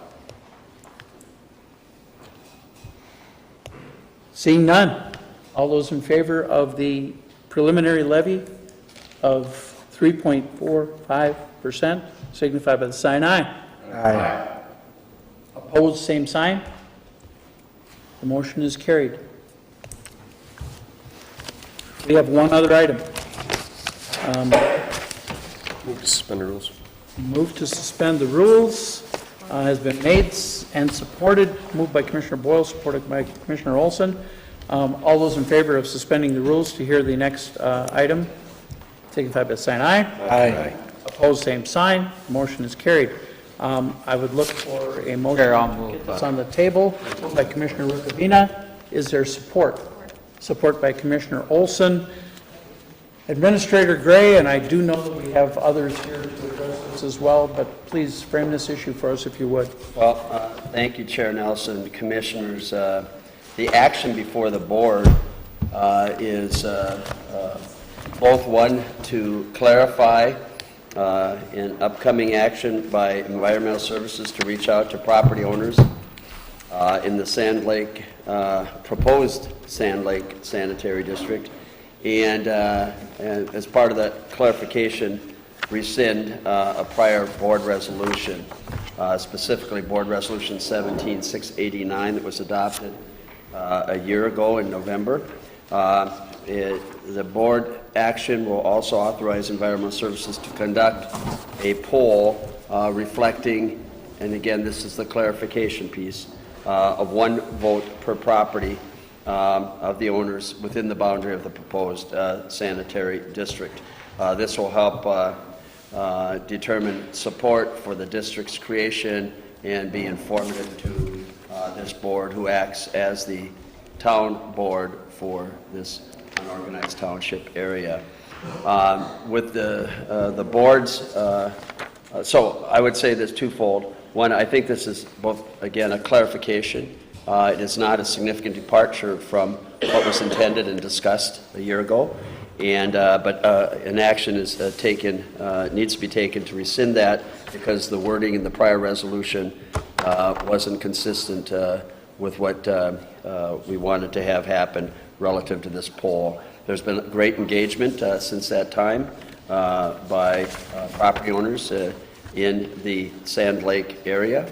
But at this time, I'd like to turn it over to Director St. Lawrence to give a little background and how we got to this point, and I hope that the board will be supportive of the administration's recommendation for a one vote, one property polling approach, if you will, or methodology. Thank you, Administrator Gray. Director St. Lawrence, thank you and welcome. Thank you, Commissioner Nelson, commissioners. At various times during the past 20 to 25 years, property owners around Sand Lake have discussed and evaluated the need for community sewer serving the properties around the lake. I'd like to take a few minutes to provide a brief review of the county's recent involvement in the project, due in large part to Sand Lake being located in an unorganized district that is represented by the county board. In January of 2015, Commissioner Rukavina and I met with representatives from the Sand Lake Association and the Sand Lake Sewer Committee to discuss their concerns related to water quality in the lake, their efforts to improve that lake quality through the Lake Association's weed harvesting program, and the need for funding for a feasibility study for a community sewer system, and to gather information necessary to seek state and federal funding for implementation of said system. We discussed funding available through the Minnesota Pollution Control Agency and the Minnesota Public Facilities Authority.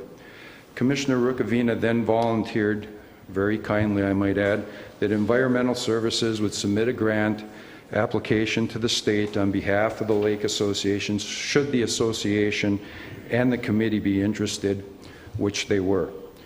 In March of 2015, following submittal of Board Memo 15-12 by Administrator Gray and myself, the Environmental Services Department submitted a grant application, an application to the MPCA for placement on the MPCA's project priority list. Applications with projects ranked high on that project priority list were then invited to apply to the Minnesota Public Facilities Authority for a technical assistance grant. In August of 2015, the department was notified that we were invited to apply for such grant. In September of 2015, the board authorized Environmental Services to apply for and accept a $60,000 technical assistance grant on behalf of the association to prepare a community assessment report, otherwise known as a CAR, to assess the need for a community sewer for the properties around Sand Lake. In December of 2015, St. Louis County Purchasing issued a request for proposals to select and hire a qualified engineering firm to perform the CAR. In January, the Purchasing Department received three qualified engineering firms, or three qualified proposals from three qualified engineering firms. Excuse me. The selection committee comprised of association members, purchasing and environmental services staff, and concluded a review and evaluation of the proposals. At that time, SEH Engineering was selected to prepare the CAR. The Lake Association and the SEH wrote a letter in May of 2016 that was sent to property owners informing them of the upcoming septic system assessments needed for the CAR and other CAR activities that continued through the summer and fall of 2016. In December of 2016, a public information meeting was held at the Sand Lake Chapel to inform property owners of the CAR results. At the conclusion of the meeting, it was agreed that another informational meeting should be held sometime before Memorial, or between Memorial Day and the 4th of July, when more people were living at the lake.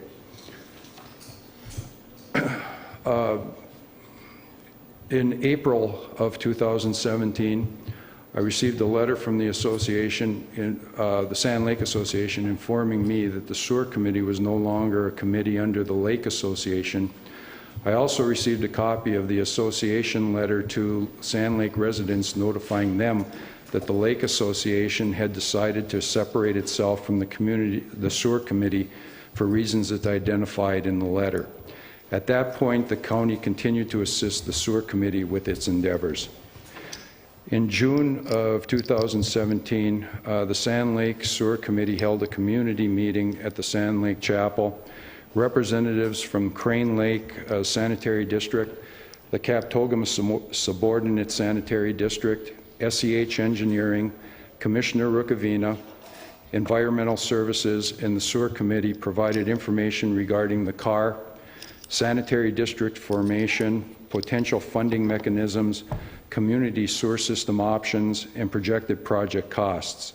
Questions and comments were provided by those in support and those in opposition of the sanitary district creation. In September of last year, I received an email from Steve Cirkovenik, who was then the lead for the Sanitary Sewer Committee, notifying me that he was scheduling meetings with county commissioners to discuss the community sewer project and moving forward with the creation of the sanitary district. I informed Steve that I would attend those meetings, not as an advocate for the project, but to answer questions the commissioners might have regarding the county's role in the sanitary district creation. In October of last year, Commissioner Rukavina and I received an email and an attached letter from the Sand Lake Sewer Committee officially requesting that the St. Louis County Board of Commissioners initiate the creation of the Sand Lake Sanitary District. On October 24th of last year, on behalf of the Sewer Committee, I submitted a board letter requesting the county board schedule a public hearing to continue and proceed with the creation of the sanitary district process. That meeting was held on November 28th. The public meeting was discussed proceeding with the petition by the county to the state of Minnesota for the creation of the sanitary district. Comments from the public, both oral and written, were presented to the board. At the conclusion of the public meeting, the county board passed Resolution 17-689 directing environmental services to conduct a poll of all impacted property owners to ascertain whether or not property owners supported the creation of an independent sanitary sewer district and the concept and construction of a community sewer system. Since that time, the Environmental Services Department has basically focused its attention on, as far as special projects, on assisting the Voyageurs National Park Clean Water Joint Powers Board and the County Board in moving forward a request to the state for the creation of the Ash River Sanitary District. That work was completed in the middle of August, and since then, Environmental Services has focused its attention on the Sand Lake poll. Using the resolution as a guide for the poll, it became apparent to Environmental Services staff that the resolution could be interpreted differently based on the person reviewing the resolution.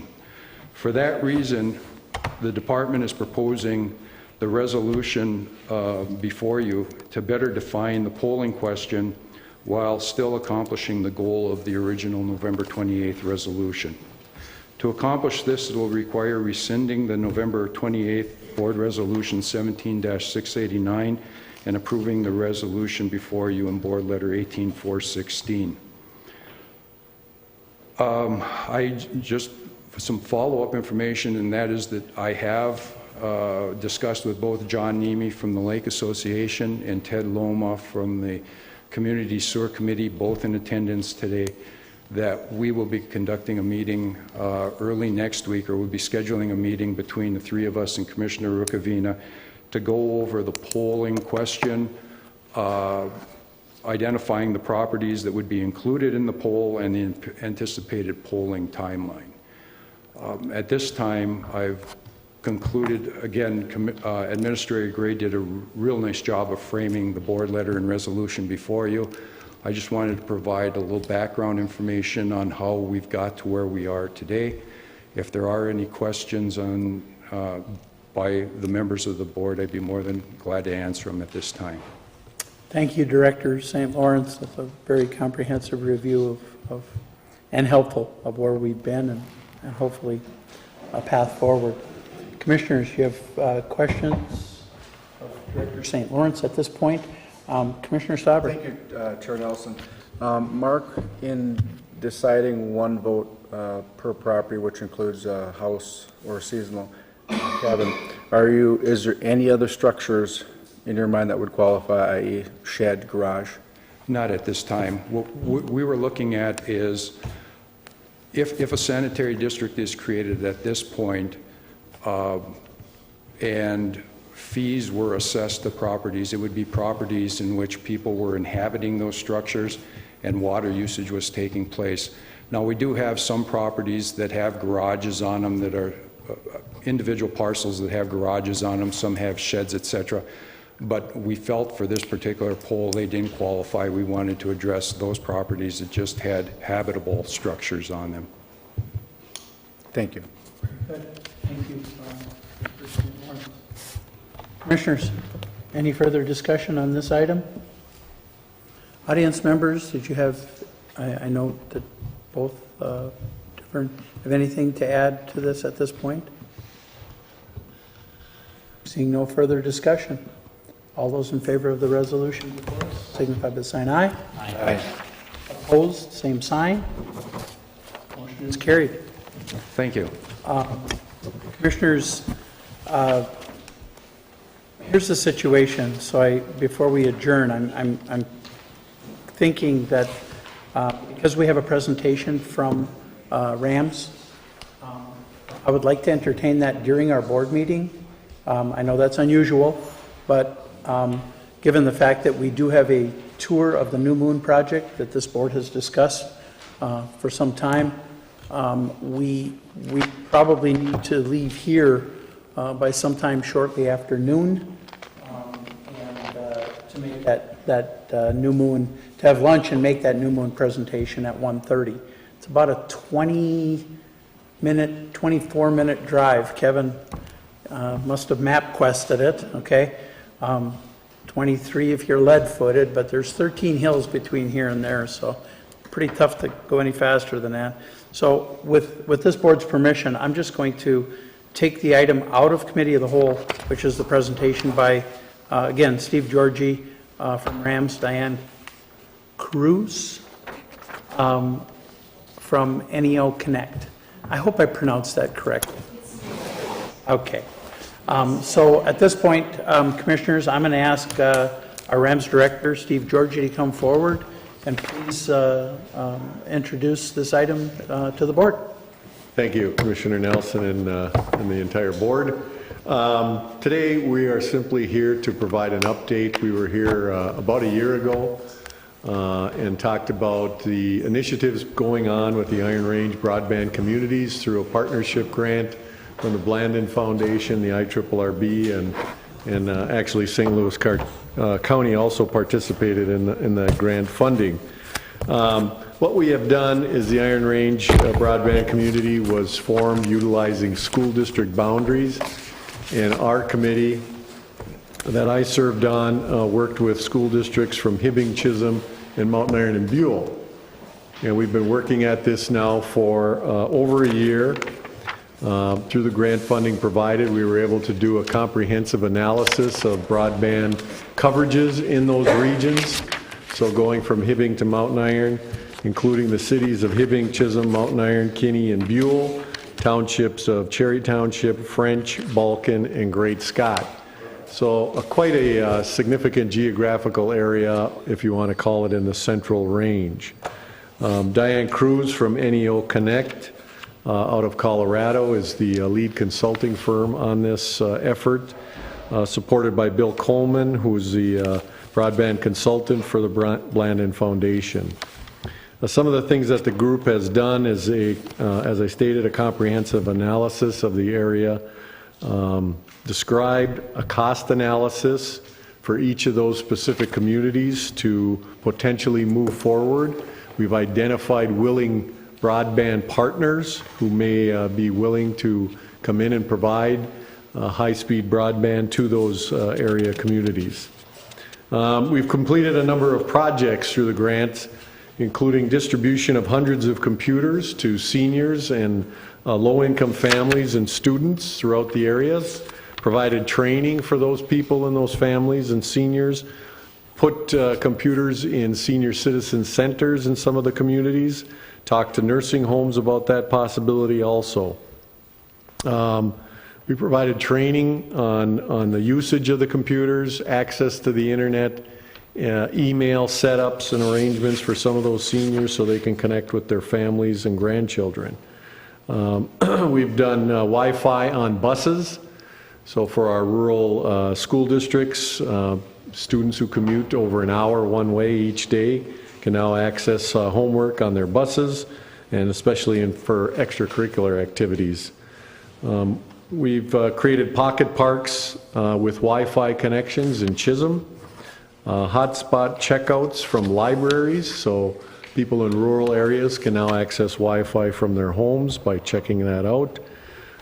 We've done business evaluations and assessments to determine how they are accessing broadband and using it for marketing on the web and other opportunities for our businesses in our communities. And today Diane's going to give you a quick analysis. I see she's handed out a PowerPoint presentation there and give you some updates. And the good news is we're not here asking for dollars at this point in time, just continued support. Hopefully you'll follow through on the Dig Once policy and consider adoption of that at a later date. But again, just a reminder that if we're going to accomplish anything significant in this county, we will need support from the county going forward. With that, I'd like to have Diane speak. Thank you. Thank you, Mr. Georgie. I realize we Good have morning. a short amount of time. Good morning. Thank you for having me this morning. I appreciate that. I think I'm standing between your commute and lunch, so I'll try to be brief. But I'd love to have this be interactive, and if you have questions that come up, please feel free to ask those questions. So I've provided a PowerPoint presentation, and I will go through this quickly. Steve is correct. We've done a lot of work over the last year in conjunction with the committee.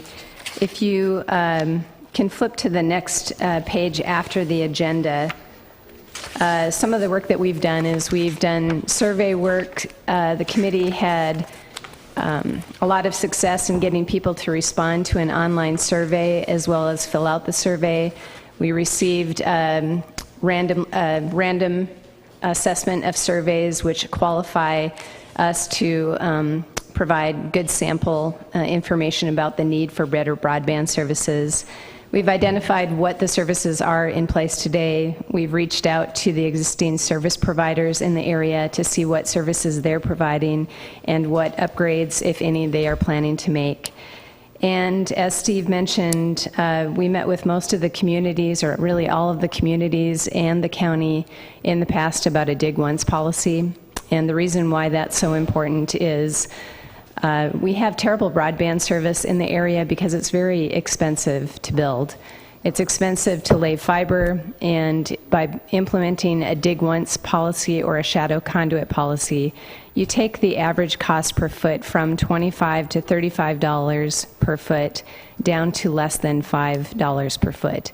So that's essentially any time that the county or anyone else is doing work along the roadways or the public rights of way, anytime anybody is doing work, just throw in a shadow conduit or an empty conduit, and that drives your cost down dramatically to put in fiber optic cable.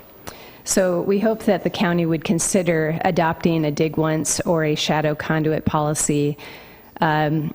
Steve Georgie has met with most of the communities, and about a dozen of them have already signed and implemented Dig Once policies. So we hope that the county would also consider that. We have put together a number of design and engineering cost estimates for a number of different types of projects.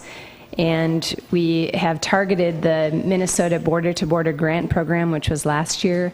Unfortunately, there isn't funding available at the state level for broadband implementation this year, but we hope to see that change for next year.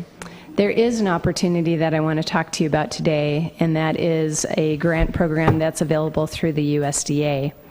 So I will be talking about that opportunity, and as Mr. Georgie has mentioned, there may be an opportunity to partner with the county and the municipalities to put together a project for the area to improve broadband services. So if you go to the next slide of why this is important,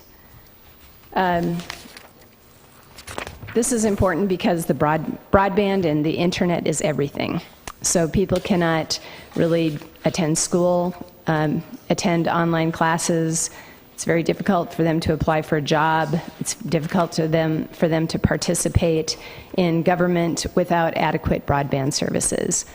Many people are telecommuting in the area. People are starting businesses primarily from home, and they're not really able to function without high-speed broadband services. And so this is important because it impacts every part and parcel of our lives. I wanted to try to give you a sense of the demand and the growth for internet. And there's a chart that shows what the global internet traffic has been. And in 1992, which is when I was in the industry, believe it or not, the broadband global internet traffic was 100 gigabits per day. About 5 years later, it was 100 gigabits per hour. 5 years after that, it was 100 gigabits per second. And since 2002, in the past 20 years, it has grown by about 10,000-fold. Now, it's really hard to get your head around what does that mean. And so I was trying to come up with an analogy that made sense. And maybe a good analogy might be my drive up here. There were a few cars that were on the road, but it did not impede my ability to get here. There was no traffic. I wasn't stopped on the highway because there was too much traffic on the road. Imagine if your roads grew by 10,000 in 20 years. What would that look like? Well, it might be harder to get here. So that's what's happening with the internet. It is growing and doubling every 1 to 2 years, and we don't see that growth slowing down. And why do we ask, is it growing so much? Well, as I mentioned, the internet is everything. But also what we're seeing on the internet is there's a lot of video traffic that's being produced. And about 79% of all of the traffic on the internet are video related. That trend will continue to grow as well. Would you prefer asking questions during this presentation or holding them until the end? Go ahead and ask. Yeah, if you've got a question. I have a question. Look, I understand the importance of internet access. I'm struggling. 79% is video. Is that economic related video? It can absolutely be economically related. So if you think about real estate as an example, right? You're going to look at pictures. Pictures take up some bandwidth. They take up a lot of bandwidth, more so than email. But now we're also seeing a virtual tour of the home, a video tour of the home. We're seeing product information that's put out with a video rather than a PowerPoint presentation. And so people are not only downloading this content, but they're also uploading it. So things that they're providing as products and services, they're providing large documentation up to the internet. So upload speeds are just as important as download speeds. Now, there's a lot of social media as well. Thank you. That helped me understand where that's relevant. Thank you. Yeah. So social media, there's a lot of video content. Entertainment also requires video content. And what we're seeing is people are cutting their cable cords and they're taking their internet or their entertainment from the internet on over-the-top applications like Amazon Video and Hulu. But your question is really a good question. Is video economic development? And the answer is yes, it is. Okay. What we're also finding is that the number of devices that are connected to the internet is increasing. So currently there are about 1 billion connected devices. In the next 10 years, there are going to be 1 trillion. So again, it's hard to get your head around these numbers, but what I'm trying to say here is that this problem is not going away. It's only going to be compounded because we're seeing more and more need for better broadband and bandwidth. On the next page, why are local governments investing in broadband?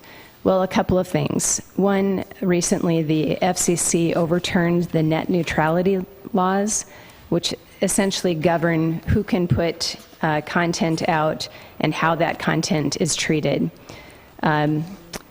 With the overturn of net neutrality, service providers can prioritize what internet sites are accessed and what are potentially not. So it's almost like the control of information.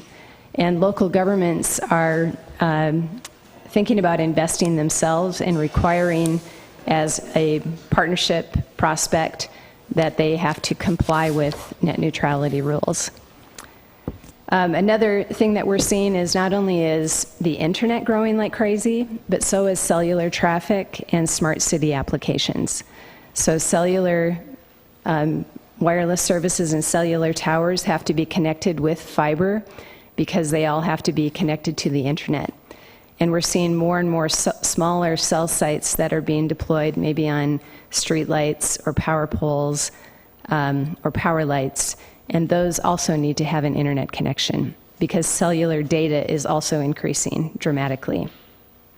So we're seeing the convergence of internet traffic from home and from a business, as well as cellular traffic is increasing.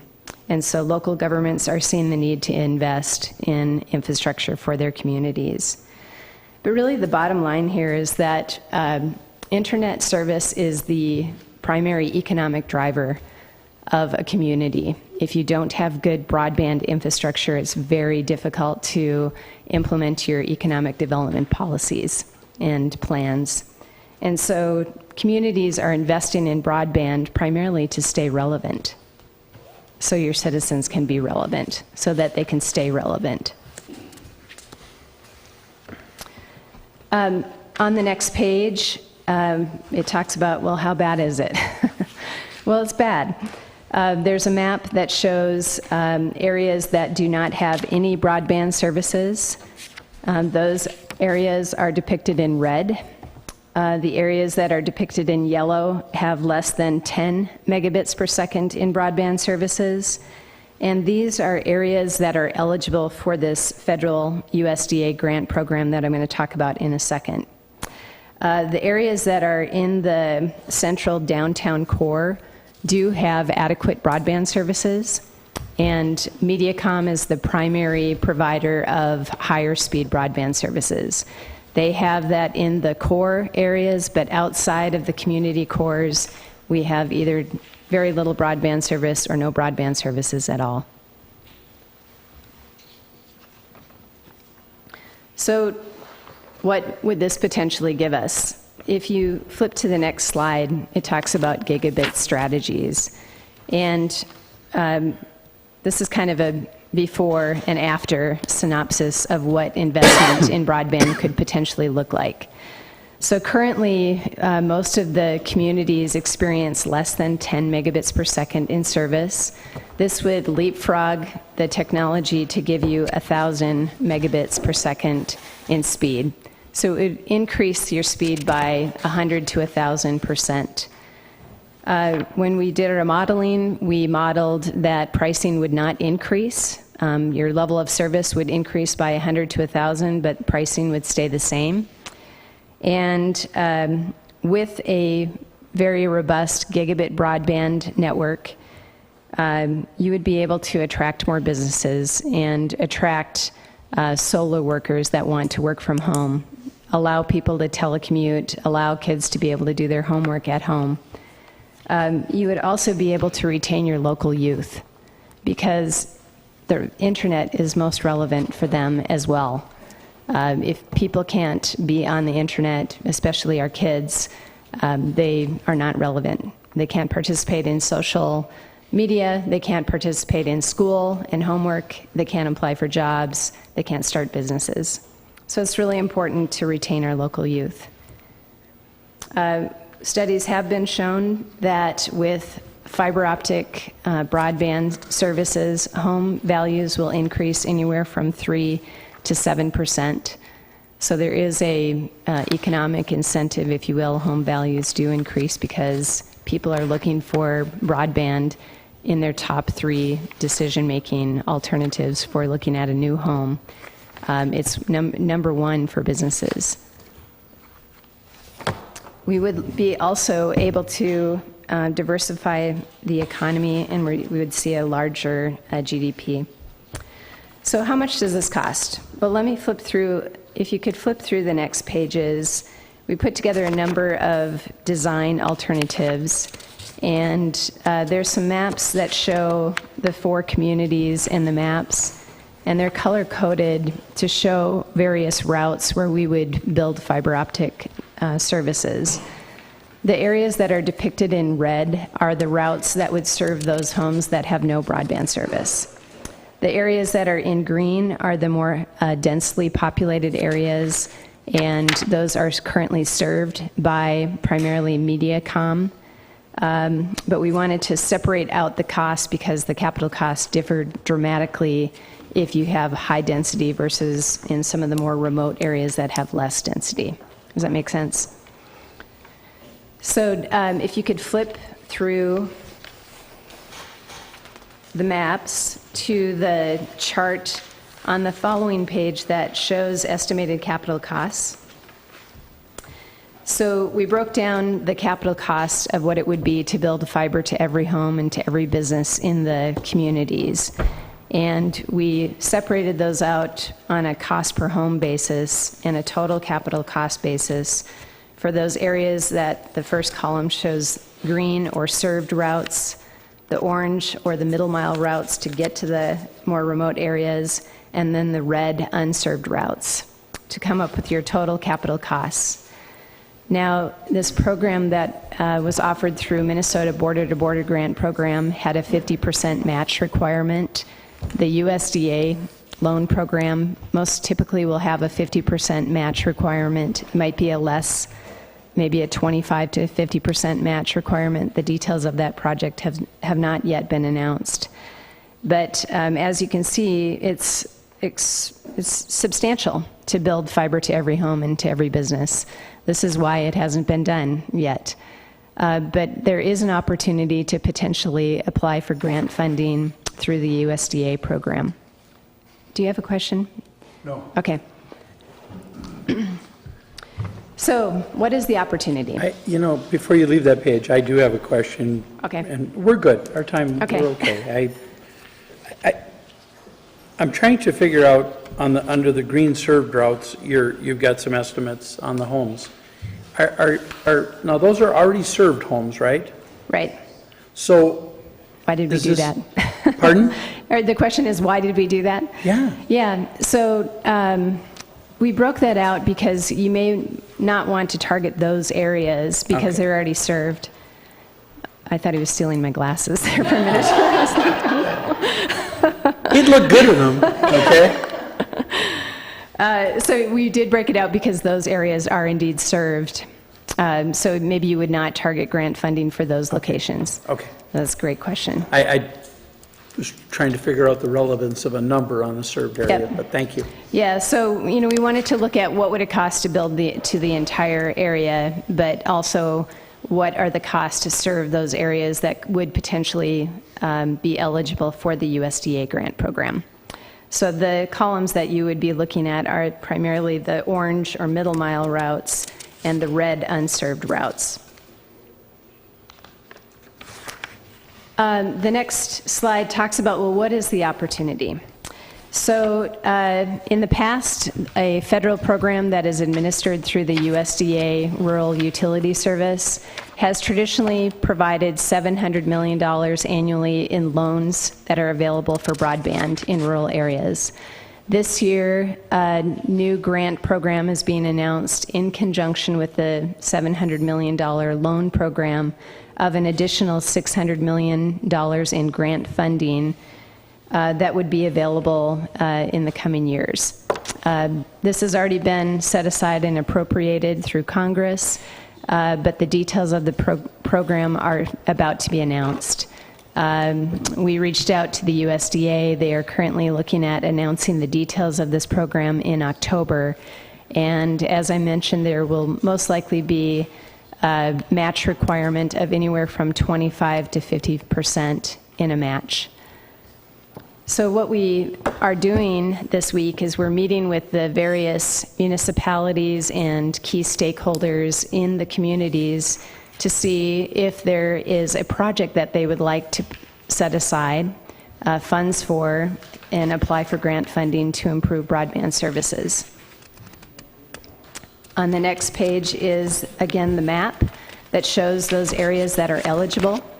And we populated this map with the households and parcel data so that you can see where there's density of homes that do not have broadband services or lack broadband services of 10 megabits per second and above. So those areas that are depicted in red and yellow are eligible for grant funding. And our potential next steps would be to identify the priority areas that each community has, to carve out some of those sections, identify the number of households in those sections, and then do some reverse engineering. So on that capital cost spreadsheet, we showed what the cost per home would be for those red areas by community. We can then identify roughly what the project cost would be for a certain area once we know the number of homes that we're going to target. And then... So reverse engineering is a cost estimate. Well, we would provide a cost estimate. We have all this data. We've done so much work on this. This is just a snapshot. We have GIS data that we can identify exactly what the routes are and exactly what the capital cost would be. You essentially have shovel-ready projects that are ready to go, but we need to carve out a boundary around, do we want to do the whole thing, or do we want to just do those areas that are unserved? Do we have enough money to meet the match requirements? So those are questions that I think the communities will be grappling with in terms of, well, how much could we potentially invest, and therefore, what could we potentially go after in terms of the federal grant program? Now, we have done a lot of work in engaging with the service providers. So the law is such in the state of Minnesota that local municipalities cannot offer internet services or telecommunication services directly to homeowners and businesses. But you can provide infrastructure, the backbone, if you will, the fiber network. And so we have reached out with a number of service providers that would be willing to participate in this project with the county and with the municipalities. They would provide some funding towards the equipment to light up the fiber network. Go ahead. I have a question.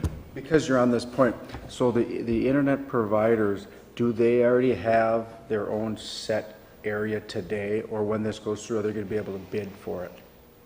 Would they be able to pay for it? Is that what you said? I mean, so you bid on it. You have Okay. Mediacom or Arvig, for example. Do they already have set places that only they can operate in?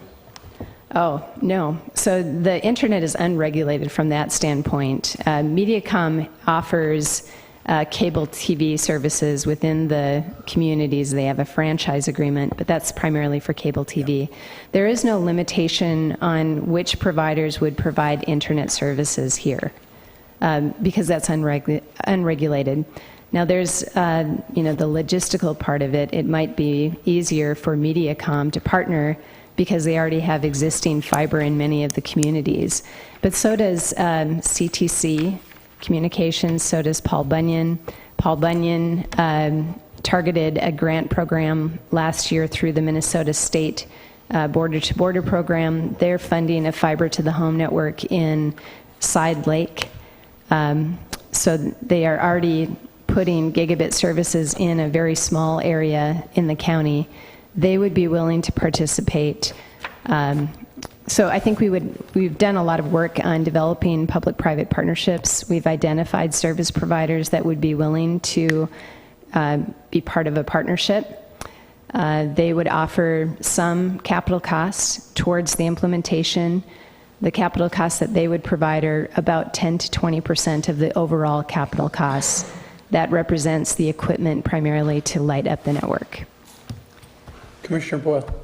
And you bring up the important sticking point to me is with these fiber providers, and we've talked about this in the past when you presented, and you do an excellent job on doing this, and thank you for the work you're doing for the rural parts of our county. But try to walk me off this cliff of how this is not corporate welfare, is my question to you. Where these companies have cherry-picked a majority of our towns or cities in St. Louis County and have left, unorganized or towns such as Cherry on the side because they're not making money. But now we build it.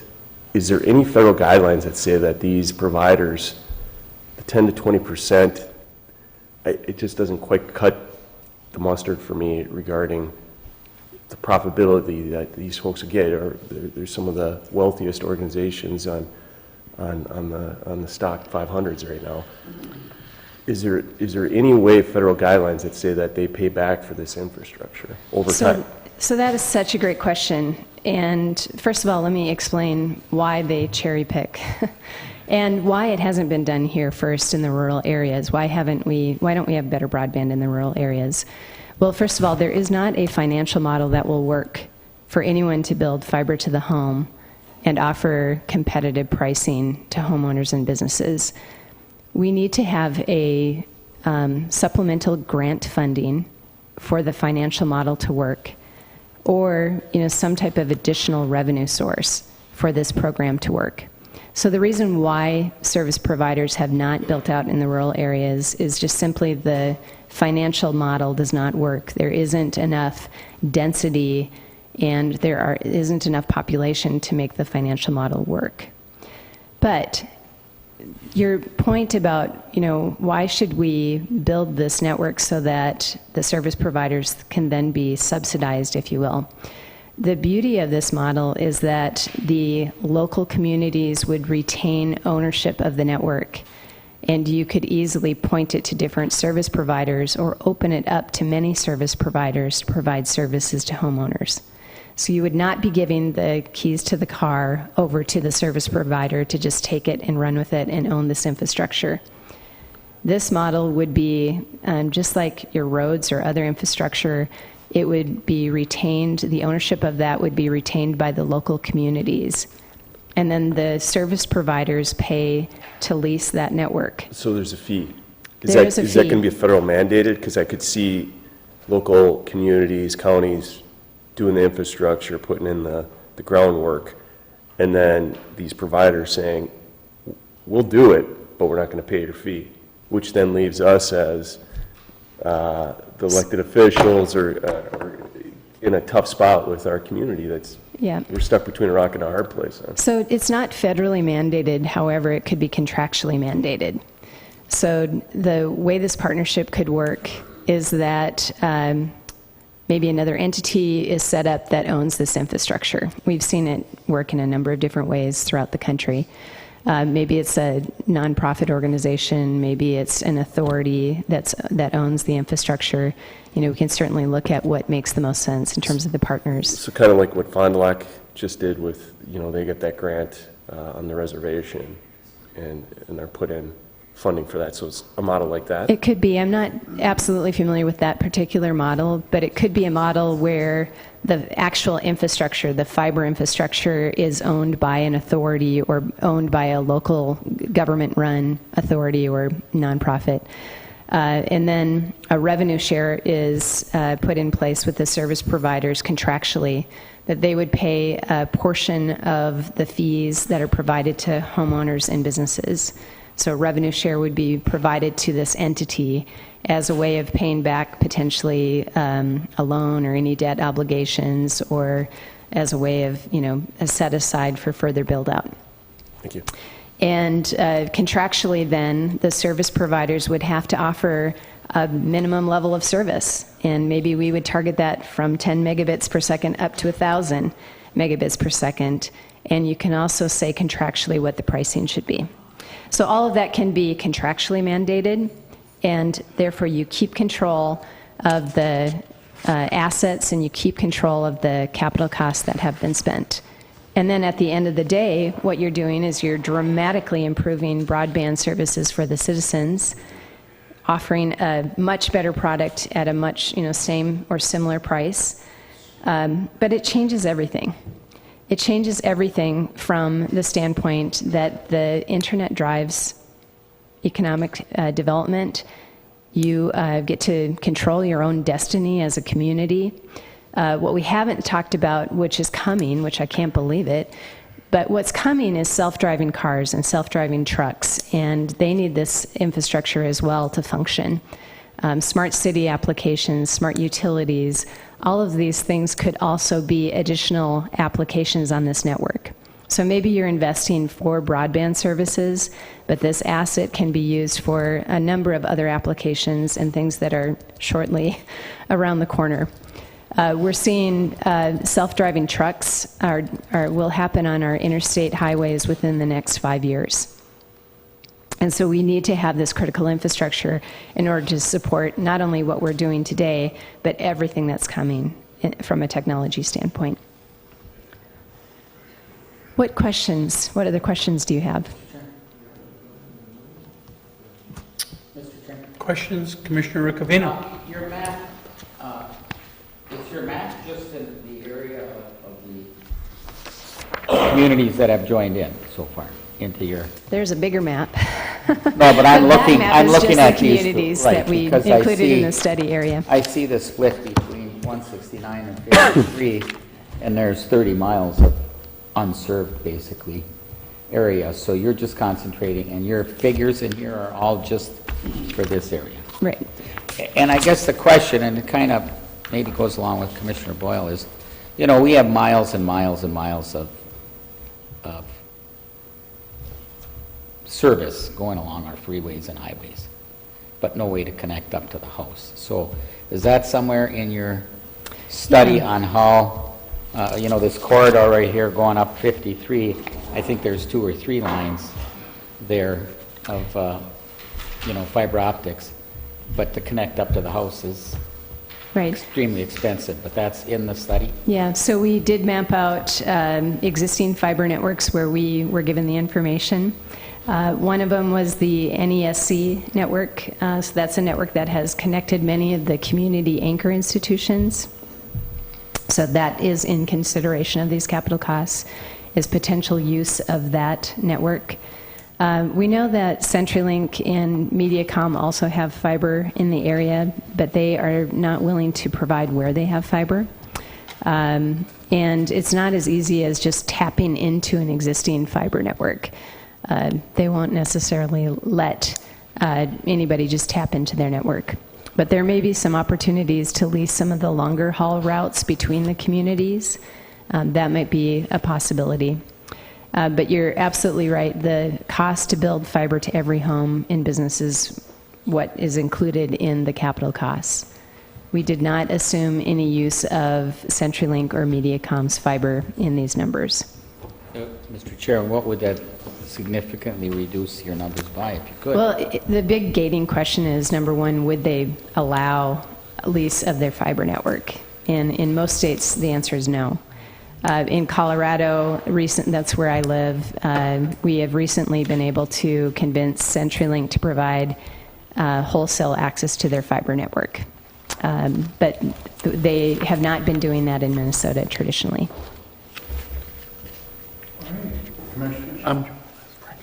I'm missing Commissioner. No. Commissioner Joel.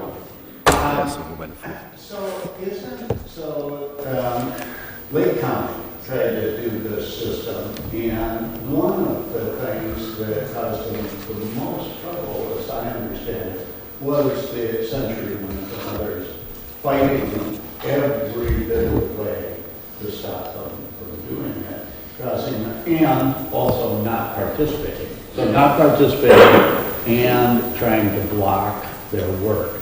So how do we get around that? Because that seems like you're proposing something that will have the same problem.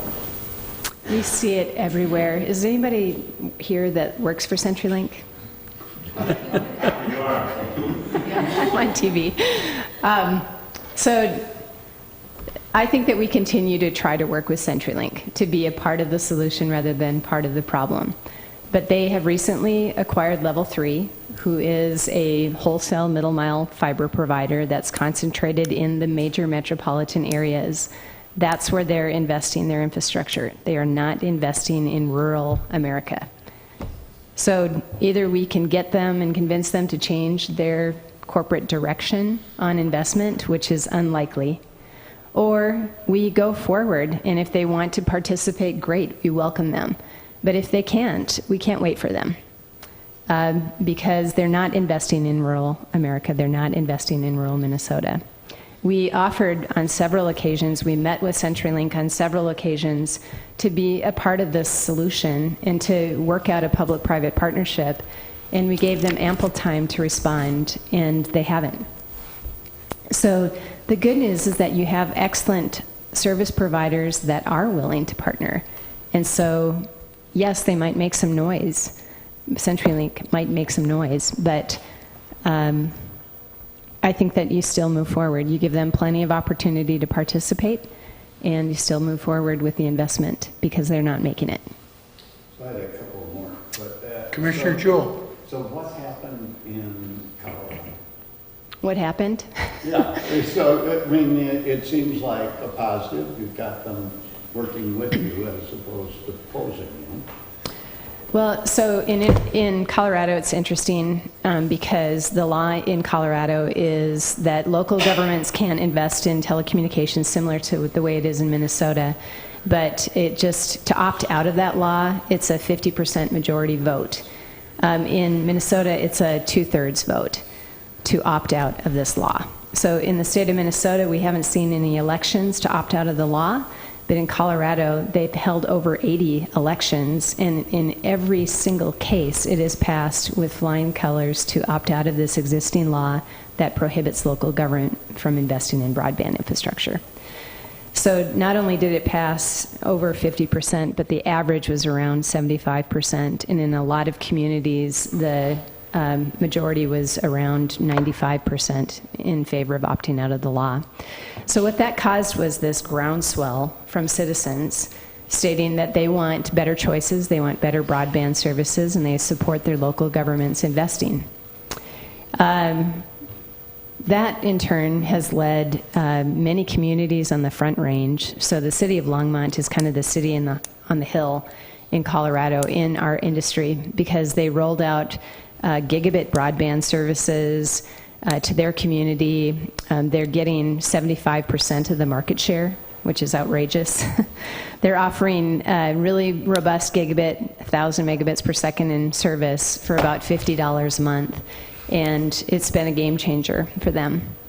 In turn, many of the other communities surrounding Longmont on the Front Range, the city of Boulder, Loveland, Fort Collins, some of the subsidiaries, or not subsidiaries, suburbs of Denver are doing their own initiative to build a fiber to the home network. Also, in rural parts of the state, communities are investing. So pressure, there's some pressure. CenturyLink was losing market share, and there was a lot of pressure because they were getting it not only from the local communities, but from the citizens in a public vote to say, we want better broadband services, and we want CenturyLink to be a part of the solution. So that's what happened. That's kind of a short story, but it's been really exciting to see. I think that if we continue to see local governments in Minnesota take the reins, that we'll also see CenturyLink come around here, and they'll be part of a potential public-private partnership. But we may have to, forge ahead before that happens. Commissioners, I'm going to try and allow a 5-minute wrap-up here because otherwise we're going to mess up the rest of our schedule, okay? So, Commissioner Jewell, please, I'm going to... I think I asked you this the last time you were here, but the rural electric laws that said if you're going to do the rich neighborhoods, you've got to do the rural neighborhoods. And it doesn't look like there's any political but I don't know if we can do northern Minnesota without some additional push to businesses. They're not going to happen. I don't know. I mean, Colorado's nice, but all of the places you mentioned have colleges, have a big population. They're not. Yeah, so I didn't talk about all the really cool things that are happening in rural Colorado. So they're doing the same thing in rural Colorado. I'm working with an electric co-op right now who is building gigabit broadband services in tiny little towns in western Colorado that are very similar to this area. They're very rural. They're dispersely located, so it's expensive to build to them. They don't have a high population density or high population, so very similar. And, we've talked about maybe the pain points have been the Front Range for CenturyLink, but there's been a huge amount of success in the western part of the state as well. And they've been really creative in their partnerships. We've seen, like, for example, in Steamboat Springs in Routt County, the schools, the local municipalities, the county, and the power company and the hospital formed a nonprofit organization to build out better broadband services. So maybe a model similar to that could be, put in place here. Okay. Do you want to say anything? No. Okay. All right. Thank you. I really appreciate it. Just a couple minutes to wrap up. This has really been an interesting. I have to tell you this. Some of these numbers in here are shocking, okay? And we all know the importance of getting this service out there. It's finding the model that makes it affordable. All right. Well, thank great. You very much. Thank you very much. Certainly appreciate your time. Thank you for being here. Steve, thank you very much with Rams. I know you guys are pushing behind this, and we've got a long ways to go. Absolutely. I just want to, the Blandin Foundation put out a recent survey statewide of counties, and St. Louis County is 25th from the bottom for served areas. Again, we understand the geography of this county is unique, but it's frustrating when you look at Lake of the Woods and they're over 80% covered with quality broadband, and other small counties. And what we've seen really in the Southwest is county participation. And again, they're smaller counties, but sooner or later, the only way we're going to move the needle on this is when we partner up with the county and go after some of these significant federal funding opportunities and start making some progress. So we hope to keep you informed. Again, we hope you consider the Dig Ones policy later date this year. And we'll keep you informed. Thank you. Very good. Thank you. All right, commissioners, now I'm looking for a motion to adjourn, and we are going to have to hustle and get a bite to eat and be at the New Moon Project at 1:30 or move to adjourn. Move to adjourn, supported by Commissioner Yugovich. All those in favor signify by saying aye. Aye. Opposed, same sign. The motion is carried. So that concludes our board meeting our board meeting. We will reconvene as committee of the whole at, I'm going to say it's going to be 2:30 approximately. 2:30.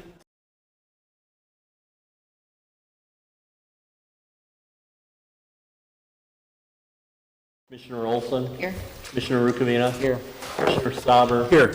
Commissioner Yugovich? Present. And Chair Commissioner Nelson? Here. Folks, you have the consent agenda before you. Someone care to move it? So moved.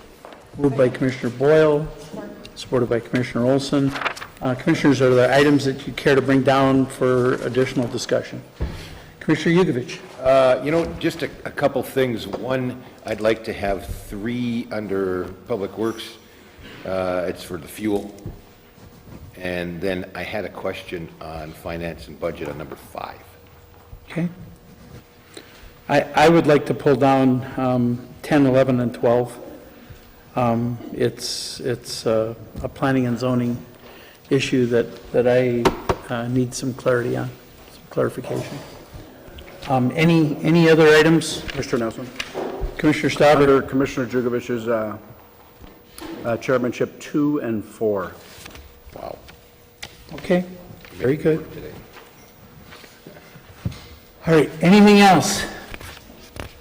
Seeing nothing. Committee chairs, pay attention.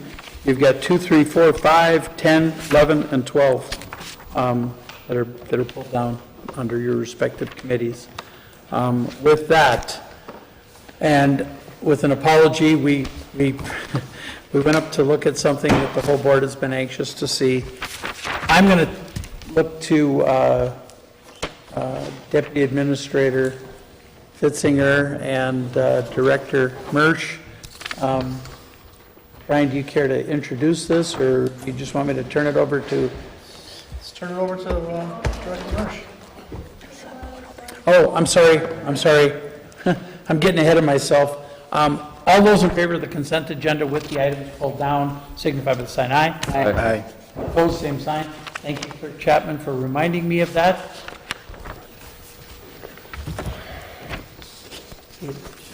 It is. And I was just, okay.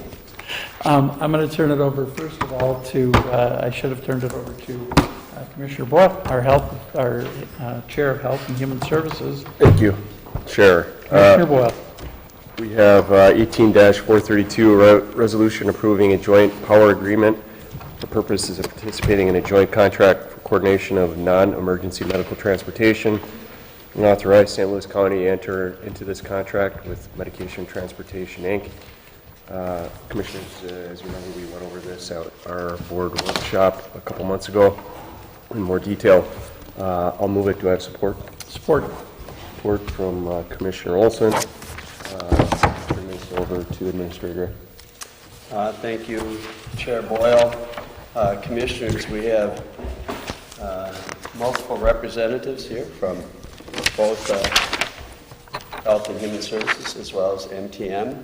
The action before the board is a request to approve a joint powers agreement for purposes of coordination of non-emergency medical transportation, and authorize St. Louis County to enter into this contract with Medication Transportation, Inc. And MTM has representatives here too, and I want to thank them for shifting schedule and a drive up from the Twin Cities, and I think they've got the entire landscape of St. Louis County under their belts right now. So that's a good thing, because they're going to be filling a big role for us. As you can see, just by the length of the board letter, we tried to provide as much background information as we could about how we best serve medical transportation logistics of our community through 24-hour call centers, through notably a commitment to expanding our transportation provider network. And these are things that MTM has done very well and is very well versed in, and is committed to making those things happen. So I'm going to let Director Mersch talk through a little bit of the board letter. Again, I know you've had a chance to work through that, but the complexity of entering in the joint powers agreement and the planning that's gone into this, Chair Boyle and Lene and I have spent a lot of time on this, and Dusty's here as well, so he can talk to it. But in the end, this is about providing the most cost-effective, highest value service. And it requires some machinations in the form of the JPA, but we believe that this is a great opportunity to expand our provider network and to work with an organization that has been very successful on this front. I believe this will be a 3-year agreement, and Linnea will talk more about that as well. So with your permission, Chair Boyle, I turn it over to Director Mersch. Director Mersch. Right. Chair, Commissioner Boyle, Commissioners, thank you for letting us come today. Thank you with your full agenda for also allowing MTM the opportunity to come here, and we are here to answer questions. This is complicated, as you can tell by the board letter and Administrator Gray's introduction, and so we'll do our best to just give a high level, and then again, certainly you've got the expert team here to answer any questions. So first of all, as we worked, we're always working together, I would say, as a region to look at how the needs that we have in our communities and where we could do business differently to both improve services to the people that we work with and support, and to reduce costs. I mean, that's something that we're looking at internally all the time. That's certainly something that we're working together with our regional directors and regional partners with. And so one of those items that we started talking about just over a year ago was looking at doing our non-emergency medical transportation coordination and logistics differently.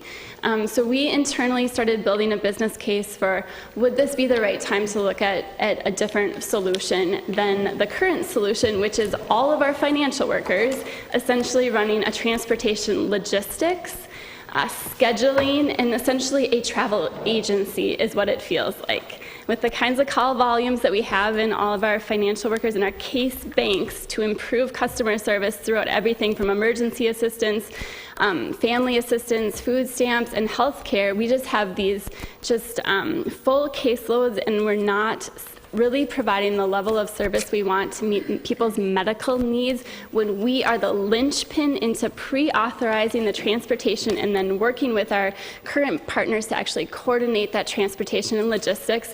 And then on the back office side, working through our business services, 20 to 60 minutes for every single ride that we are authorizing and coordinating to just process all the vouchers, all the pre-approvals, all the approvals from the hospitals outside of the county where people are going for authorized medical visits. I mean, it's just never ending. So right now, our financial workers are primarily doing the workload that we are seeking to do differently. So I think that's really important. So this workload is spread throughout all of the financial assistance division and in our business services area and in our auditor's office. And so we started talking about what would that look like and what would it look like on a regional basis. So MTM, which very importantly, your resolution is correct. Your board letter is not correct. It is Medical Transportation Management, Inc. There's no medication involved. So your resolution is correct. But they are the partner that is currently serving a 13-county joint powers, essentially, already in the state of Minnesota. So we started talking to those partners, what's working, what's not working, and then we started talking with MTM as a region, what would it look like for them to move into this area. So they do know Minnesota well, they do know greater Minnesota well.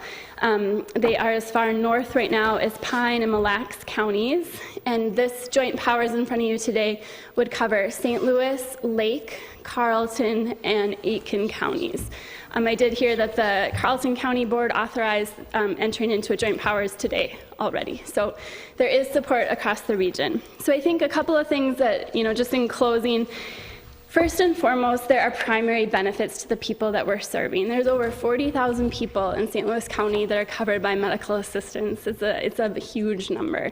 And so we are involved in coordinating the logistics associated with qualifying rides and those associated expenses for those medical appointments. These customers will have enhanced access to 24/7 call center for scheduling. They will have better confirmation of the rides that are available and easier ability to both get confirmation and make changes as necessary. A company that's vetting and getting all of the clearances necessary for them. And then really this, working with a bigger provider, there should be every incentive for more partners to come into St. Louis County and this northeastern Minnesota region. We fully expect to work with all of our existing transportation partners, including our network of volunteer drivers, including AEOA, all of our existing providers, and we expect to add more, which is good for all of the people in northeastern Minnesota. I think the business case for us is that call volume and the workload spread throughout all of our financial assistance banks, our call banks. In addition, in the state of Minnesota, the training and the specifications involved with all the specialized modes of transportation every year is more and more complex, and that burden falls on our financial workers to be experts in what is required based on what mode of transportation that individual is qualifying for and what confirmation is necessary to schedule that ride successfully. In addition, there's significant time and volume in the processing of these vouchers. None of that will be ours anymore. A simpler interface for social workers, we believe more and more rides that could be reimbursed will be, because there will be incentives for social workers to move those through MTM instead of working the logistics on their own. And in addition, we actually will change how we are reimbursed. The federal financial participation rate, we will get a direct 50% rate Versus right now, if you remember from our April board workshop, we have a cost pool where we estimate how many people do this kind of work, and then they are sent random moments where we code that they are doing this work, and we are reimbursed an overhead rate. So we're coming to you now. We need board authorization to give MTM 90-day notice. As you can imagine, there's a lot of logistics to take this over with a January 1st start date. And so just today, they were meeting with our staff in Virginia. Then they were over meeting with AEOA, just questions, how would we work together? How are we gonna make this as smooth as possible for our existing driver network as well as the people that we're serving. So there's a lot of preparation that needs to happen, which is why we're here in September. And there will be budget adjustments. This will result in a net cost savings in my budget. So you are authorizing a joint powers agreement, and you are requested to authorize a maximum contract. However, with the adjustments in the budget, there is no net increase, and there is actually a net savings in my 2019 budget. Thank you, Director Mersch. Commissioner, questions? Commissioner Nelson? May I help me out? Dollars and cents, business model on this. How much of a difference could we possibly anticipate? I think it's a net levy savings between $125,000 and $175,000 annually. Is this the point, Chair Commissioner Boyle, where I get to clap? Yeah. Okay, thank you, thank you. I think this is an area where we've needed some outside of the box thought process for a while. Thank you. It's part of our 3.45. Yeah. Director Mersch. Commissioner Rubin.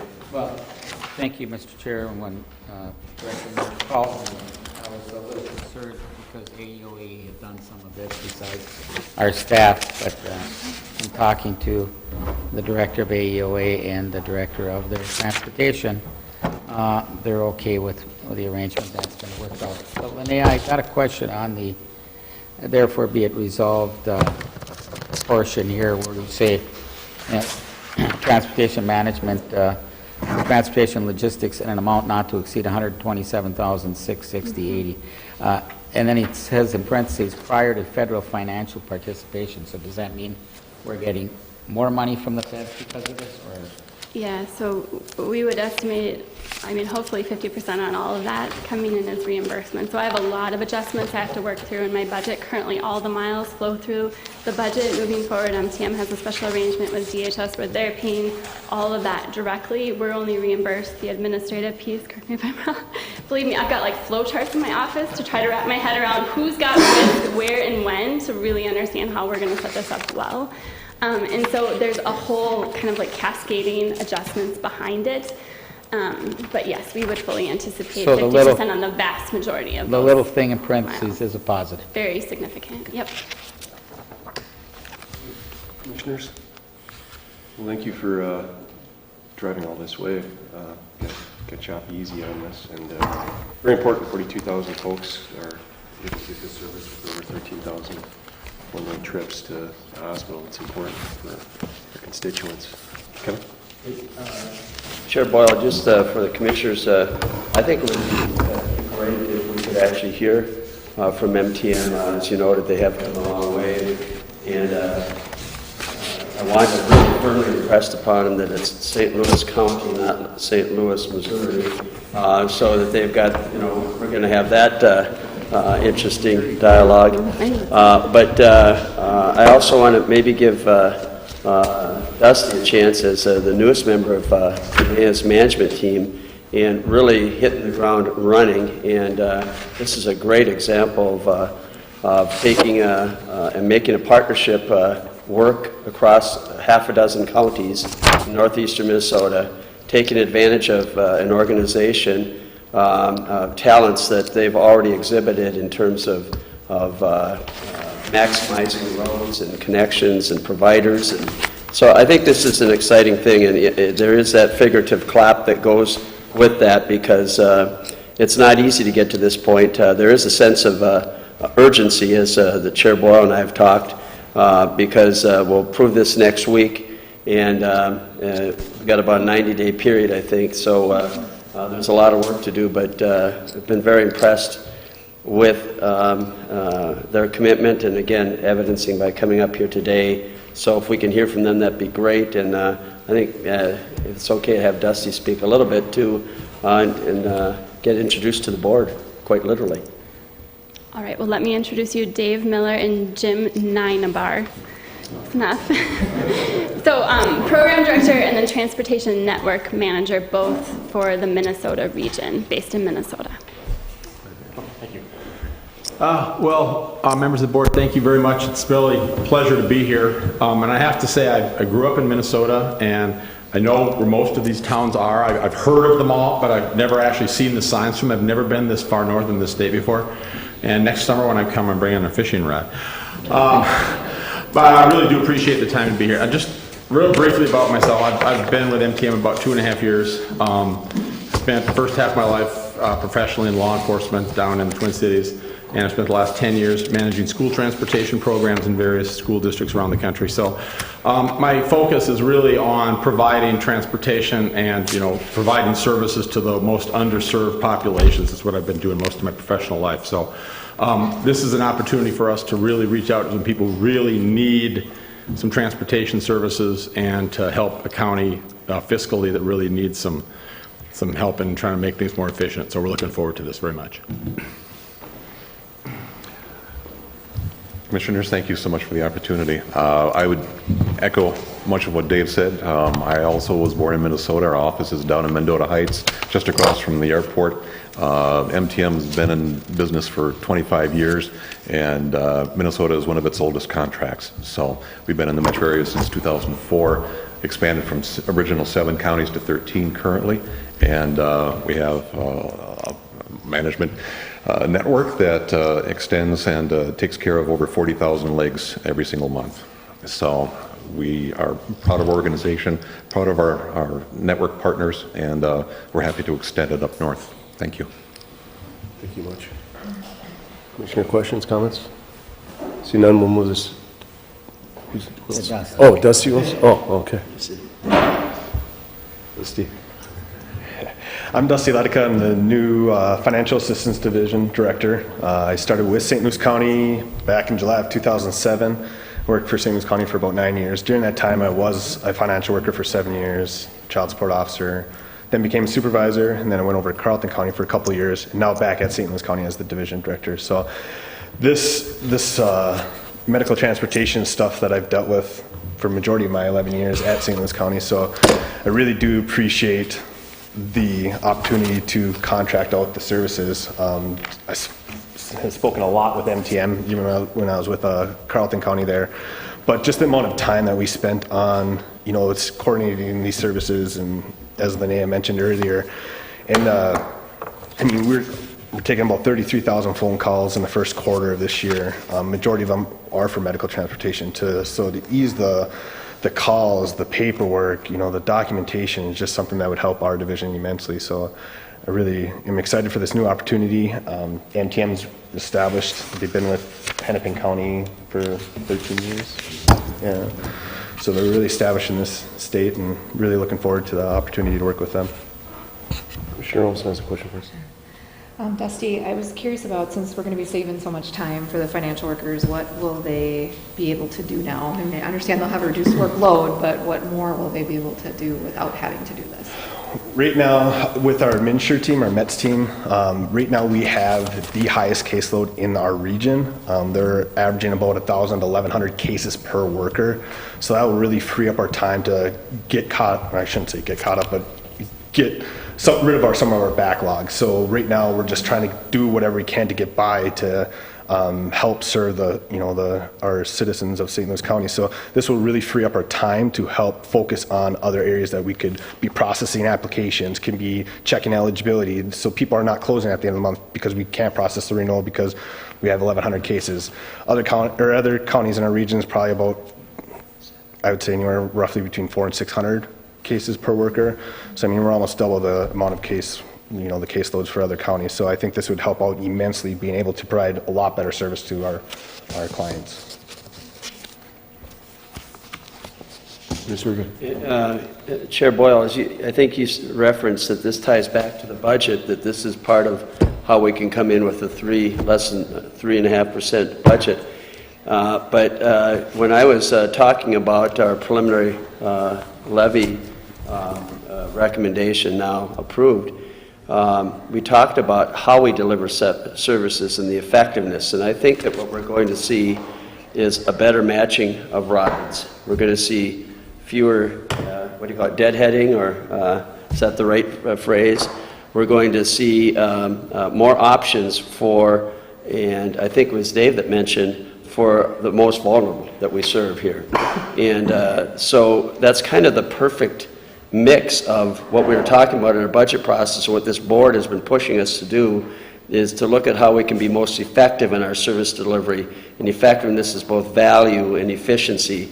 And we think this is that option. I give great credit to Director Mersch for having the initiative and spearheading this and looking into this as part of her business plan and her vision for public health and human services. And I would recommend that you don't go into her office and try to track that matrix.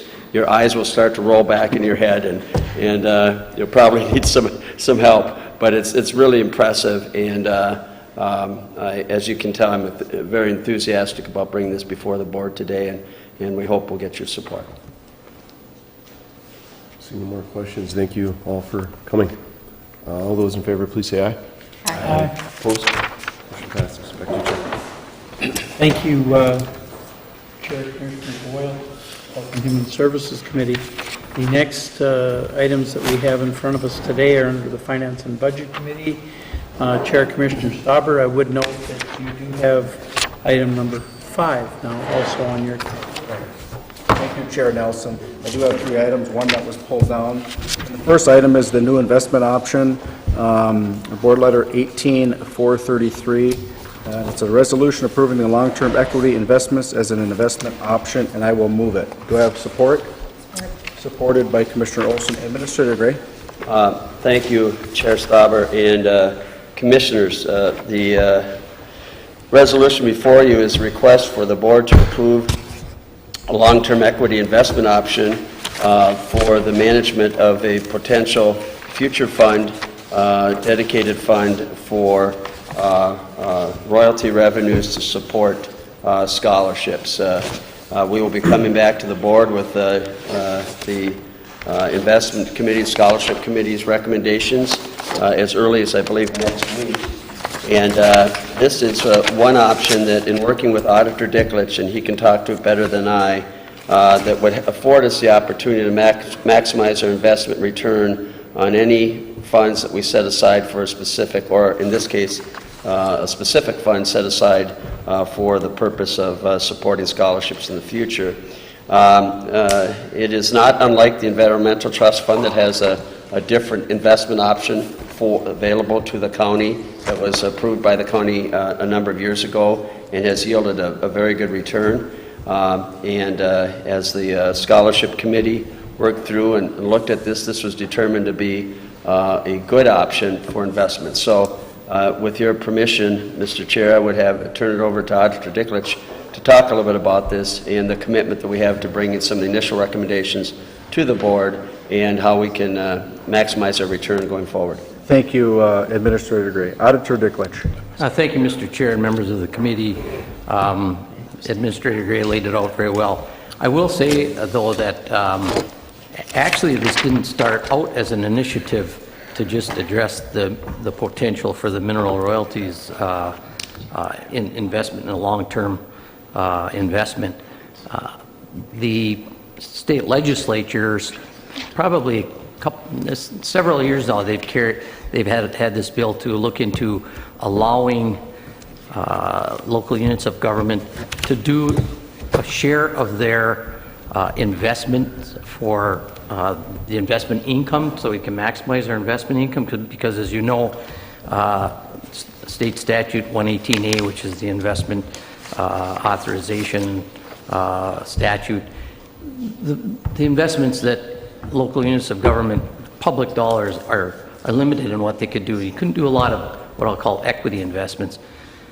finally, this past session, the legislature did pass this. So this is not something that we can only use for the item noted by Administrator Gray, but this is something we could blend into our overall investment scheme to maximize the county's investments over the long haul. Administrator Gray did note that the Environmental Trust Fund, through the work of then Representative Rukavina, in discussions we had, we were trying to figure out how we could invest the Environmental Trust Fund dollars. Instead of getting 2%, we could get, I don't know what the same, not the same, the Minnesota, what was it called, the Minnesota Investment Fund or something.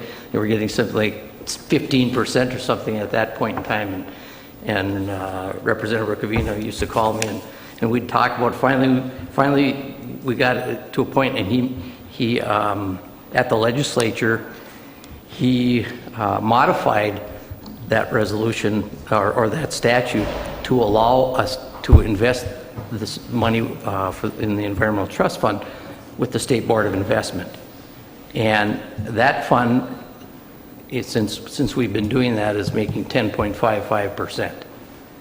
So significantly better than the returns that we're getting on our investments. So although you don't want to put all your eggs in one basket when it comes to investments, and I don't want to get too wordy about this, but it gives us another option to invest some of our money. Now, as you read through the board letter, it talks about the county could invest up to 15% of the sum of those 4 items there. And in talking to my staff earlier today, I said, what's the number that we could potentially do? Not that we would, but we could build into our strategy. It's up to 32 million right now based on not that we would ever do that, but for a long-term investment, because we don't have that many funds that are set aside long-term. However, we do have some strategies that the investment committee will bring forward to the board to present it at the appropriate time, to consider those types of investments, so that the board has a say and understands exactly what we are trying to achieve in terms of long-term investments. But it does also, assuming that you decide to approve this option for St. Louis County, it would allow us to do this very thing that we've been looking at doing with the mineral royalties money for the scholarship fund. Initially, we were thinking we were going to have to go back to the legislature to have the authority to do that, just like we did with the Environmental Trust Fund. And in fact, Representative Rukavina, in working with some of our local, Commissioner Rukavina, in working with some of our local representatives, had started that process this year, but as you know, things kind of fell through at the legislature this year, so we didn't get that accomplished. But this allows us to do it without going back to the legislature, assuming that you pass favorably on this resolution today. So with that, I'm getting too wordy. With that, I'll stand for any questions if there are any. Commissioners, Commissioner Nelson. Thank you, Chair. Commissioner Stauber. Done in reading through this, look, I'm always excited to have opportunities for additional places where we can invest. But there was a couple words in there that said some risk. Okay.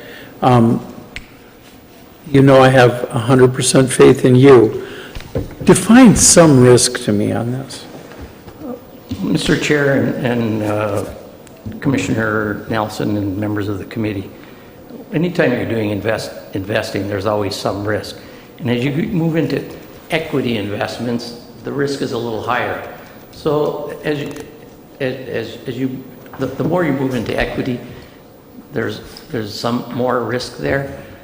But the more diverse your investments are, it's proven that you have the risk-reward continuum, and so as you move into some risk, the reward is higher, so the risk really isn't as great. And by blending and having a diverse portfolio of investments, you're actually overall reducing your overall risk as it relates to reward, which is your investment income revenue.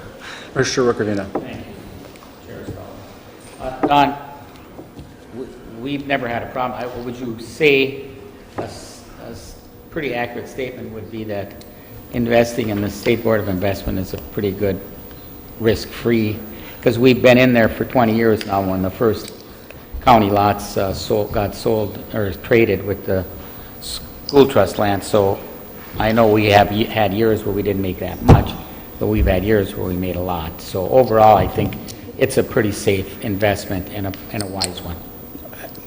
Well, Mr. Chair and Commissioner Rukavina and members of the committee, that's exactly right. Again, you have the risk versus reward. But when you invest with the State Board of Investment, that diversifies our investments, but they also already have a very diverse set of investments built into some of these funds that you're investing in. So your risk is reduced even more, and the reward is much better. As I said, 10.55% on our environmental trust fund, since I believe we've been in it with the authority that that statute granted us since 2006. So it's been 12 years with 10.55%, and we know since 2008 that the returns haven't been that great. So, and Mr. Chair, one last, I think, important question. I hope, because the environmental trust fund was statutorily created, it doesn't count towards this 15%, right? Do you know we should check on that, but I would assume. Well, Mr. Chair, that statute, right, it doesn't. It's just 5.5% per year of that environmental trust fund. This would not apply towards the fund. That's what I want to make sure that we don't get caught, because we were creative, that we don't get caught in being treated unfairly, because it's happened when you folks started Meals on Wheels programs before there was a state program, and so when they did the formula, St. Louis County got penalized. So I just want to make sure that that doesn't happen. Mr. Chair and Commissioner Rukavina, that's an excellent question. We will look into that. I hadn't even thought about that, but we'll double check that, because that's a good point. It might end up getting counted in there, although it is a separate statute. So right. I was thinking one, but we'll work with the attorney's office on that, make sure we get some clarification.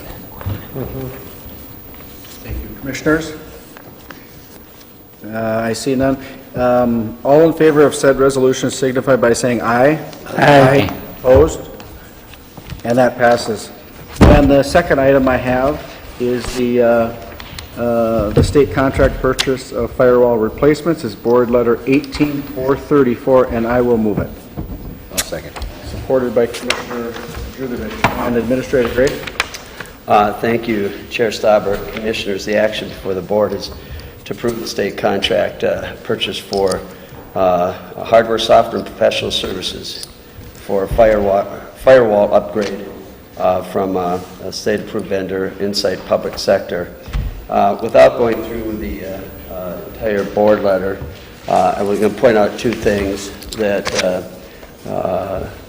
first and foremost is that we've heard a lot about firewall penetration, hacking, the ability for individuals to access systems. We've done a very comprehensive study. Deputy Administrator Fritzinger, our Information Technology Director, Jeremy Kraker, and we need to both put into place redundancy, our own backup systems, and ensure that our internet provider, both for our primary systems and for emergency operations centers, are reliable, and that the firewall is at a higher caliber than we have now.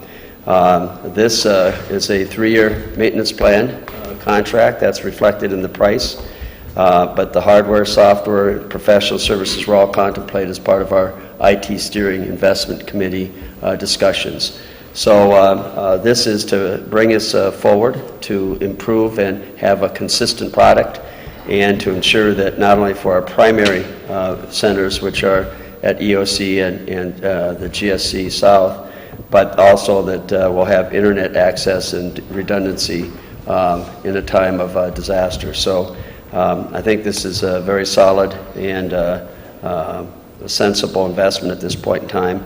Again, state contract pricing applies, and we've been able to extend with a commitment after today's meeting. We'll be able to meet this, ensure that pricing is available when the order is actually placed after the final approval of the board.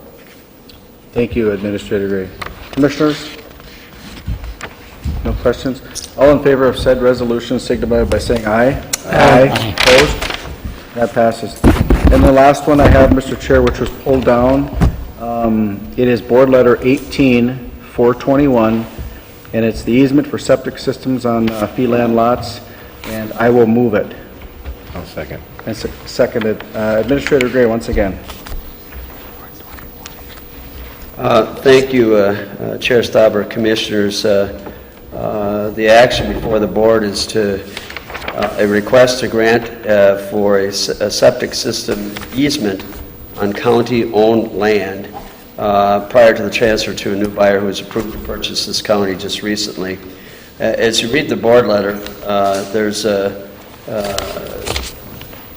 surveys are very powerful things, and we find something new too often when we conduct a survey. And to this individual's credit, the survey was conducted in advance of the final paperwork, and it did indicate that the septic system on the adjoining property is encroaching on the county-owned parcel. So I would have to get more information on this, and I'd be open to hearing what the issue is, but my sense is that the easement here is a beneficial easement to the owner of the septic system and is intended to make things go smoothly and have a clear indication as part of the closing process.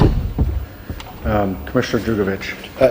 The reason I wanted this pulled down, just a quick question, if it's that close or it's on the property, why don't we sell it rather than lease? I mean, can we do that? Is that? Deputy Administrator Fritzinger, can you answer that? Mr. Chair, Commissioners, speaking further with property management, the reason that they proposed the easement at this point was because it was the simpler of the two approaches. It could potentially be sold, but it would have to go through the city's planning and zoning and subdivision process in order for that to happen prior to us taking further action. Okay. So this has a potential after a sale. Yeah. Commissioner Nelson first. And I saw the same thing, I guess that Commissioner Jugovich did. I mean, I really am not all that anxious to hold an easement that we're not charging any money on, apparently, and for a septic system that's not exactly temporary. I mean, it's a permanent or 20-year fixture on that land. I would sooner, if we move this without recommendation, and look at a temporary easement pending sale, if that's a possibility, because I really think, I don't want to be in the business of holding easements for septic systems. To me, that's just plus, we sell that chunk of land, it's done on the tax rolls too. So I'm with Commissioner Jugovich on this one. I have Kevin and then Don. Kevin? Well, excuse me, I would defer to Auditor Dicklich. Okay, Auditor Dicklich. Well, thank you, Mr. Chair, members of the committee. My question is, and I have to admit I don't know any of the details of this deal, but I have to agree with Commissioner Nelson. If we put an easement on here and the person, even if they buy the land and then they let it go tax forfeit, now they've got an easement. You don't put that easement on there, they let that line go tax forfeit, now they're at risk. So I would just throw that out there. But again, I don't know the details. There may be details that they may have this covered. Our attorney's office may have it covered. But I just throw that out there for consideration of the committee. Thank you, Auditor Dicklich. Very appropriate comments. Administrator Gray. Well, two things, Commissioners. One is I think this is actually an example of neighbors being good neighbors. So I think that the board letter is a little confusing in how it's prepared. We will follow up on the very points that have been raised by Commissioners Jugovich and Nelson, and also pointed out by Auditor Dicklich. I'm not sure selling is an option, but we will find that out. Secondly, in talking with Deputy Administrator Fritzinger, I don't believe this is time sensitive. If it is, we could bring it back to the board next week. So I'd request that we pull this and do some more work and find out answers to these questions and bring it back next week. If it is time sensitive, I will ask the board to suspend the rules at regular board. Otherwise, we'll come back with all the answers and maybe a different resolution even at that point. Commissioner Nelson? Mr. Chair, and I appreciate the efforts of administration, and I think it is a good thing to just pull it and let's see where we go with it. But too many times in the past, we've looked for the simple solution, and I got to tell you, that's usually a can of worms legally at some point, because this is going to come back to a board, maybe 10 years from now, maybe 20 years from now. I guarantee Commissioner Vukovic is right. It's going to come back here, and at that point, it's going to be ugly. Can you repeat that? Let's fix it. Let's fix it now, somehow, and get it done. Okay. Thank you, Commissioner Nelson. So at this point, is any other comments? At this point, what I'd like to do is I will pull it and then refer it to administration. Okay.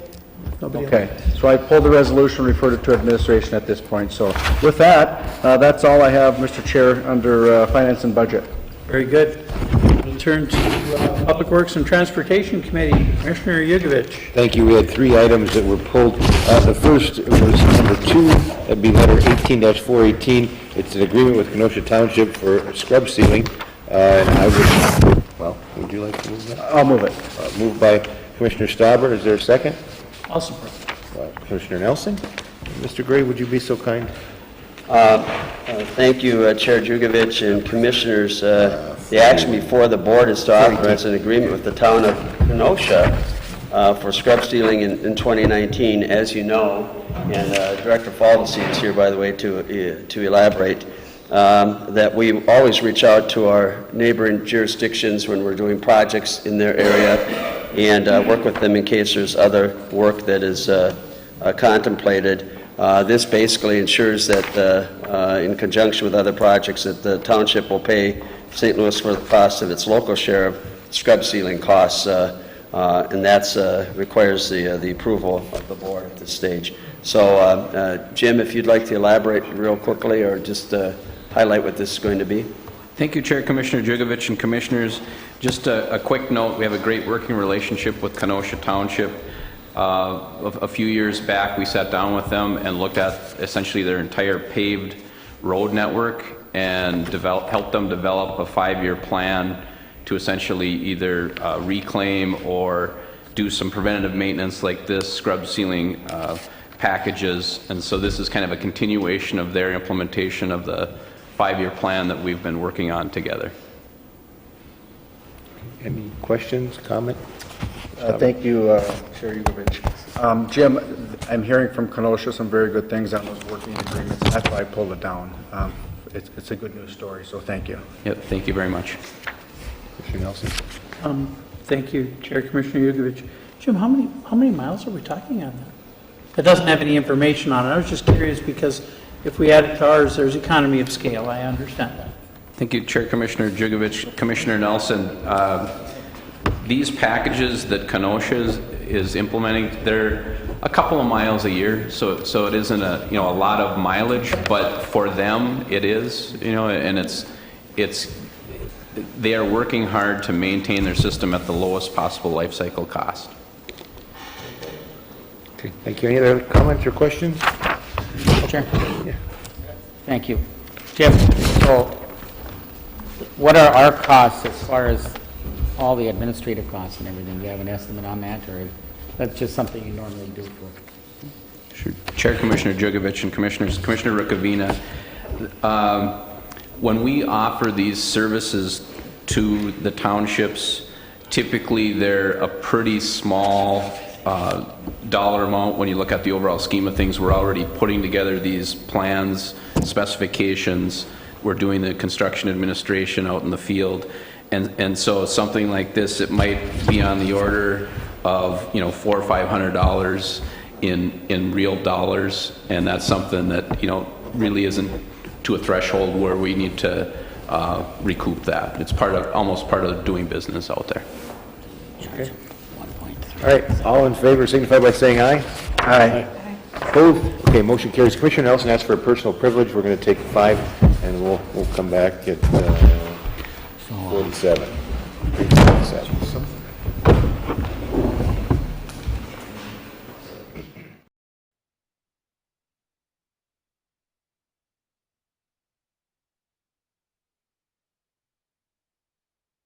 It's for fuel deliveries, and it's letter 18-419. Just if you look at the letter, you can see some of the companies that are on there are not from the area, out of state, and we just want to make sure that everyone understands if they have any questions on if they have local dispensaries, things like that. But what I would move.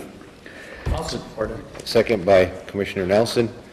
Mr. Faldesi, could you take that, or would you feel left out? No, I would feel greatly left out, but that's okay. If you want knowledge and content, I think you should go towards Director policy. I will say, all kidding aside, that the request before the board is annually, we do contract out to determine the low bidders for our gasohol, diesel fuel, and heating oil. And I think we've got a good news story here on a couple fronts. One is that prices have held pretty steady despite the rise we've seen at the pump recently. I think Jim can talk to this a little bit more, but I think we're in good shape on our price points, very comparable to last year. And I believe, Jim, if we talked, I think all of our locations have a provider. And then lastly, I think you could talk a little bit to your point, Chair Jugovich, about the actual contract maybe with an oil company, but the transport and the local destinations are local suppliers, and so it's a big deal for our local providers and transporters. But with that, I would turn it over to. I just wanted to make sure that everyone was aware, let the public know that, because if it comes through with some of these, and first thing they're going to say is, that's out of state. But just so everybody's on the same page. Yep. Thank you, Chair, Commissioner Jukovich, and Commissioners. As Administrator Gray alluded to, this is the numbers that you see in these bids are really, it's a constant that is applied to the rack average, or that's the price, the average price on any given day at our Twin Ports terminals. And this price is published by the Oil Price Information Service. So essentially, this is a markup that's applied to those terminal prices to deliver the fuel to all of these locations that we've specified in the bid, any excise taxes and any profits that they're seeking to make on this service. So that's the numbers that you see in front of you. The price of the fuel is what it is on a daily basis at these terminals. As Administrator Gray alluded to, in the past we've had some locations where we've received no bids. We're very happy this year to see that we got bids on all of our locations. And then looking at the bids themselves, actually if we average out all of these prices, we're coming in a little bit under what was bid last year, so that's also good news. We do bid these out every year. We think that keeps the vendors honest and competitive, and so that's a good thing for us as well. Interesting thing to note, you see, well, Petroleum Traders, for instance, out of Fort Wayne, Indiana. Well, how can they make a profit coming out of Fort Wayne, Indiana? Well, that isn't how it works, of course. So essentially, these folks are commodity brokers, and they're making the deal with the terminals, and all of the folks who are actually distributing from the terminals to all of our locations, these are local trucking firms from our area that are doing all of the hauling, either to the tank wagon sites or to the transport sites. You see the tank wagon sites are really all of what you traditionally call the true local vendors in the area, and then the transport sites, apparently those are able to be competitively bid out in a different manner. And so you have, like for instance, last year we had Heartland Fuel Products out of Onalaska, Wisconsin, had most of the bids. This year it looks like Petroleum Traders out of Fort Wayne has most of the transport sites. But essentially our local trucking firms are the ones doing the delivery to the sites. Thank you. Commissioner Nelson? Thank you, Chair, Commissioner Jugovich. I'm going to deviate just slightly from what this is talking about. Essentially is a component part of it. I had a long conversation yesterday with Chad Skelton of our equipment director, equipment specialist for Public Works, and he talked to me about a plan that he wants to put in place to put all of our tanks at all of our locations above ground. The only reason I mention it to everybody here today is because, especially for my Duluth area commissioners, you're going to be driving by an orange gas station up on mile marker 53 on Highway 53. Just take a quick glance. Those above ground tanks are 100% easier to manage than underground tanks. Inspections are visual inspections. Don't have to do leak tests on the tank or on the piping, so long as you remain above ground. You don't have to have all the special training for all of your employees. You don't have to have the myriad of regulatory paperwork that is required. And if you glance at that and understand that we have I think the last 3 or 4 we've put in, correct, we've put all of those above ground. And I think it's a really smart investment, especially given the near catastrophic fill that occurred up in Ely at the Holiday Station up there. That piping, that green coated piping that was the specialty of the industry, so to speak, for so many years, has been failing on a very, very regular basis. That's the same piping we have in each and every one of our sites. We still have the Petro Fund that we can use for any cleanup, and that Petro Fund is always it's becoming a bit of a political football. How's that? We still have that Petro Fund, so as Chad comes forward with that, I'm hoping that this county board is going to be very supportive. It's about a 5-year plan, I think, that he's going to be proposing soon. I think it's coming up in October. The October workshop. So just take a quick glance. It's the storage on site at that gas station is about 36,000 gallons, and it's pretty small. I mean it's a pretty small area that it consumes, and yet it is so efficient. So it just saves so much headaches for everyone in having to deal with the MPCA. So it's a great example of it, which is why I pointed out, not because it's something that I did many years ago, but you could kind of see this coming many years ago, and a number of stations where they're capable of switching have switched. A lot of the gas stations that are in town, they cannot, because you have to be 1,000 feet from the nearest dwelling. Okay, so if anybody lives within 1,000 feet, you do not have the opportunity of going above ground. So we're still going to be stuck with a site or two where we're going to have to remain underground. Sorry, I'm deviating from the fuel purchases, but I thought it was an opportunity for everybody on the ride back south prior to that October workshop. Thank you, Mr. Chair.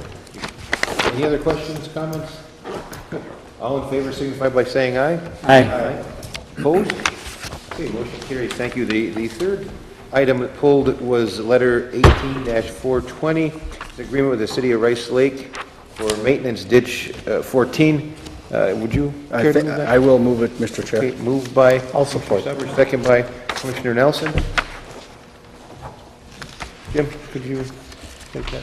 He wants to be left out.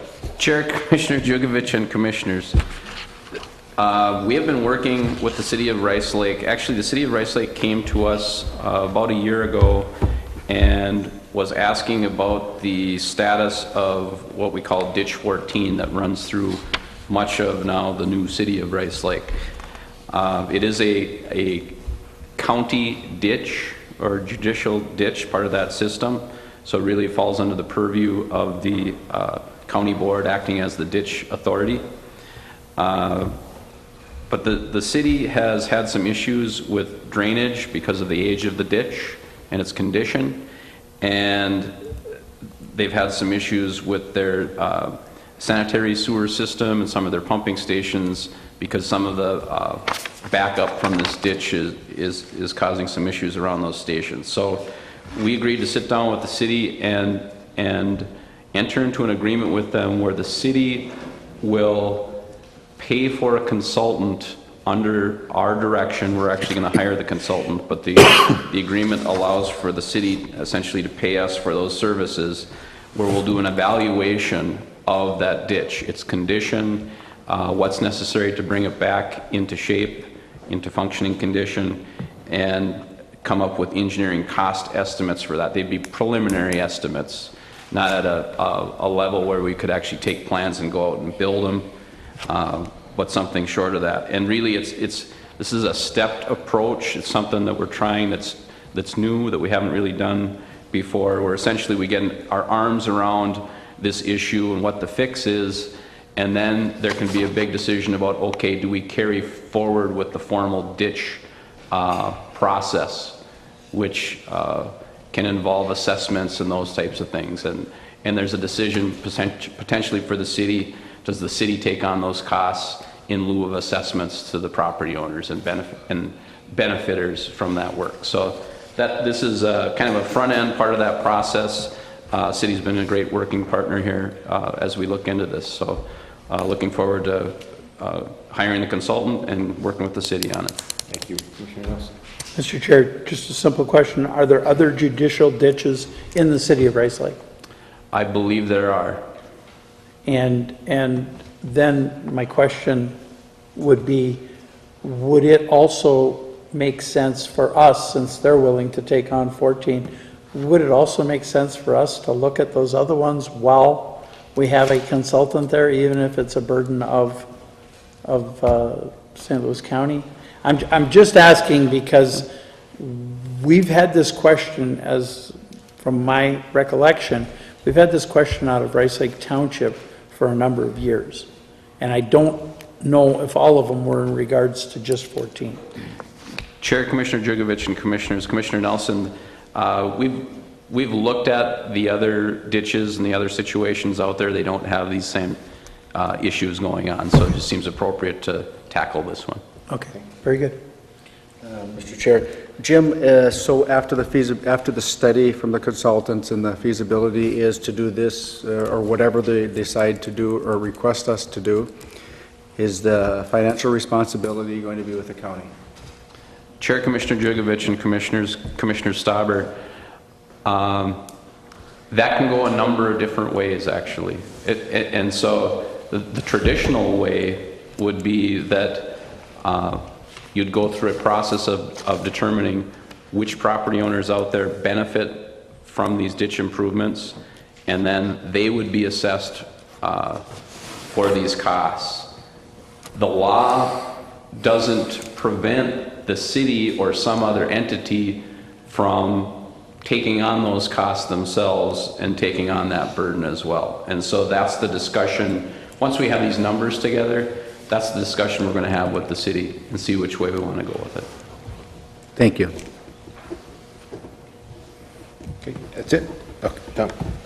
Piggybacking on what Commissioner Stauber just asked, so we do have other local units of government townships that have had ditch problems also. Will that information be used, to kind of generically, when there are other local units of government asking questions about ditches, use that same pattern, perhaps, that you're using here to talk to them if they want to do something about their judicial district ditches in their district? Chair, Commissioner Jugovich, and Commissioner Rukavina, yeah, I mean, I think if we see success in this type of implementation, that there's no reason we couldn't apply that to other locations. Okay. All right, thank you. All in favor signify by saying aye. Aye. Aye. Opposed?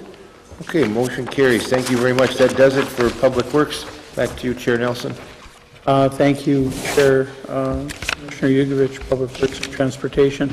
The next three items are under the Environment and Natural Resources Committee. Commissioner Rukavina. Thank you, Mr. Chair. Pull down 10, 11, and 12, which all deal with the platting of what was formerly Minnesota Power Land, which I know Minnesota Power's had meetings with Director Hayden, and I know they also met with North Star. I don't know if they met with Ganesen, because this plat is actually in North Star Township. But, if Director Gray wants to expound on it. What they're doing basically is what's been done in the past to make sure that they have easements into their property, and that's what these three different resolutions here, 26, 27, and 28 are all about. But Commissioner, I would move 26 if you'd like me to get this on the table. Sure. I'll move it in a I'll second. support it. Thank you. And so that's what these three different resolutions are dealing with. Administrator Gray, if you have anything to add on it, and then Commissioner Nelson pulled them down. Well, thank you, Chair Rukavina and Commissioners. The action is described in the board letter is to authorize the access and utility easement to Minnesota Power to cross-state tax forfeited land. That's the start of it. The real challenge here is Minnesota Power is in the process of subdividing lands and looking at shoreland leases.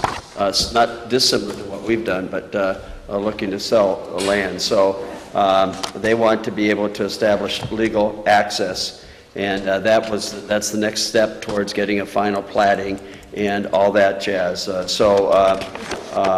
There'll be a public hearing on that front, I believe, Commissioner Rukavina, and then there'll be another board action that will be required. But this is to afford them, as a good neighbor, to access so that they can do the right steps to get moved towards platting and ultimately, I think, subdividing and selling the leases. Commissioner, so all three are very similar, as you noted, Chair. Go ahead, Commissioner. Thank you, Chair. Commissioner Rukavina. Look, my concern here is this, and I sat down and met with these folks from Minnesota Power a long time back as the county board's representative to planning and zoning. And I'm anxious. This is not part of their reservoir system. This is a natural lake, and they are looking at basically divesting themselves of the leases within these properties. But what they're asking us for is permanent access. And I clearly informed them at the meeting that I was at that I would not be supportive of granting them public access unless they were to put a public access on the lake. Because there is no public access to this water. So if we're going to, I believe we as a county board, if we're going to grant a public easement, there has to be a public benefit. And that public benefit to me was that they would allow a public access on this chain of lakes, which does not currently exist, a boat ramp, whatever you want to call it, or allow the DNR to put a public access on this body of water. And the truth is, I would like to see these laid over and have that conversation again, because I feel like we've missed something. Otherwise, I'm going to ask that we put additional language on here that requires, on all of these, that requires that they put a public access in at the end of that. And there's a bunch of reasons for that. Okay, one of them is the fact that if we have a public access down there, we can then access we can access the DNR road fund to be able to do some of this work in terms of, because there's public access. We've done that in a number of cases. Now, we have, basically what they're asking for is 3 separate roads in. That's why you see 3 documents here. I'm only asking for 1 public access on the lake, 1 public access. And they, originally, they did not agree to it, but I was told after about a week and a half, that they did agree to put a public access. I don't see that in any of these documents. And I'll be honest with you, I will not vote for this unless there's a public access someplace within this chain of lakes. And I don't think that's an unreasonable request, given the fact that, again, it gives us another ability to access dollars from the state. We're obviously giving permanent access here, which is a big deal. As far as I'm concerned, we're giving permanent access so that they can sell all of these lots. And to me, it's a simple request. So I would ask, Mr. Chair, that we simply, I don't think this is time sensitive, that we simply lay these over and get that request back through our planning and zoning department, because I don't know if the plan was to put that in the plating process and to have it as a requirement within the plating process. That's the one question I have in my mind. Barb Hayden may be planning on putting it in to the plat, but I'm not comfortable with doing this because lots of things can change in that plating process. So I want to see something in these documents too that indicates that, because as we plat it, Mr. Chair, it's a little bit of a wild card what ends up in a plating process, because recommendations come, obviously that's in front of a citizens board, and we don't always know what's going to happen coming out of there. We of course have to do the final approval, but that's an exercise I just as soon not have to go through, is trying to put that public access in at the very tail end after we've done all the work. I want to do it now so that as it goes through the plating process, that is a component part of the plat that comes out of this whole deal. So that's my argument on pulling these and having them, just laying them over until we get some answers. Well, members, I frankly don't have a problem with it, although, you know, sometimes there's a double standard. We had a big plat up on Pequon Lake. No issues were brought up. We sold 200 some lots now. I always brought up the easement issue when we were bringing that up, and sometimes we had an easement issue, other times we didn't. I guess I'd be curious if anybody recalls here, for those of us that were here, did we require public accesses on the lakes, like Little Stone Lake and other lakes that we sold lots, our own lots? Did we require public access on those? Do you recall? Mr. Chair, the lakes that we sold lots on had public accesses. Yeah, I don't know the answer to that. That's why I asked, because They had public access. Some of them were extremely small, and I think one of the things here, if you look at these lakes, and there's 3 lakes, by the way, so I don't know if you're requiring 3 public accesses or... Mr. Chair, but actually let me finish, 3 votes. Administrator. You got 3 lakes, and so you're requiring public access on all 3 lakes. And if you people look very closely, I think the biggest lake here, the lake to the west, is half a mile long approximately, and maybe a little bit over a quarter mile wide. So, you know, public access, that's fine. Commissioner Nelson, that fund you brought up at the DNR, we've been trying to get money for a road that leaves St. Louis County and goes into Lake County up by Ely, I think the Cloquet line, for years, and promised that, and I think Director Foldis is working on it, because there's a boat access there, but we've never gotten any money from the DNR on it. So that's fine. Let's just lay them over. I don't want a big battle on it, but you know, these plats and these boat landings should kind of be a standard then when we do any of our sales and that on our own land. So, and by the way, we do almost at every other meeting grant access over public lands to our constituents. None of this is out of the ordinary. Commissioner Nelson. Thank you, Chair. Commissioner Rukavina. A couple of points. First of all, this is unique. This is different. And I'm not asking for a public access on all 3. The 3 lakes are connected.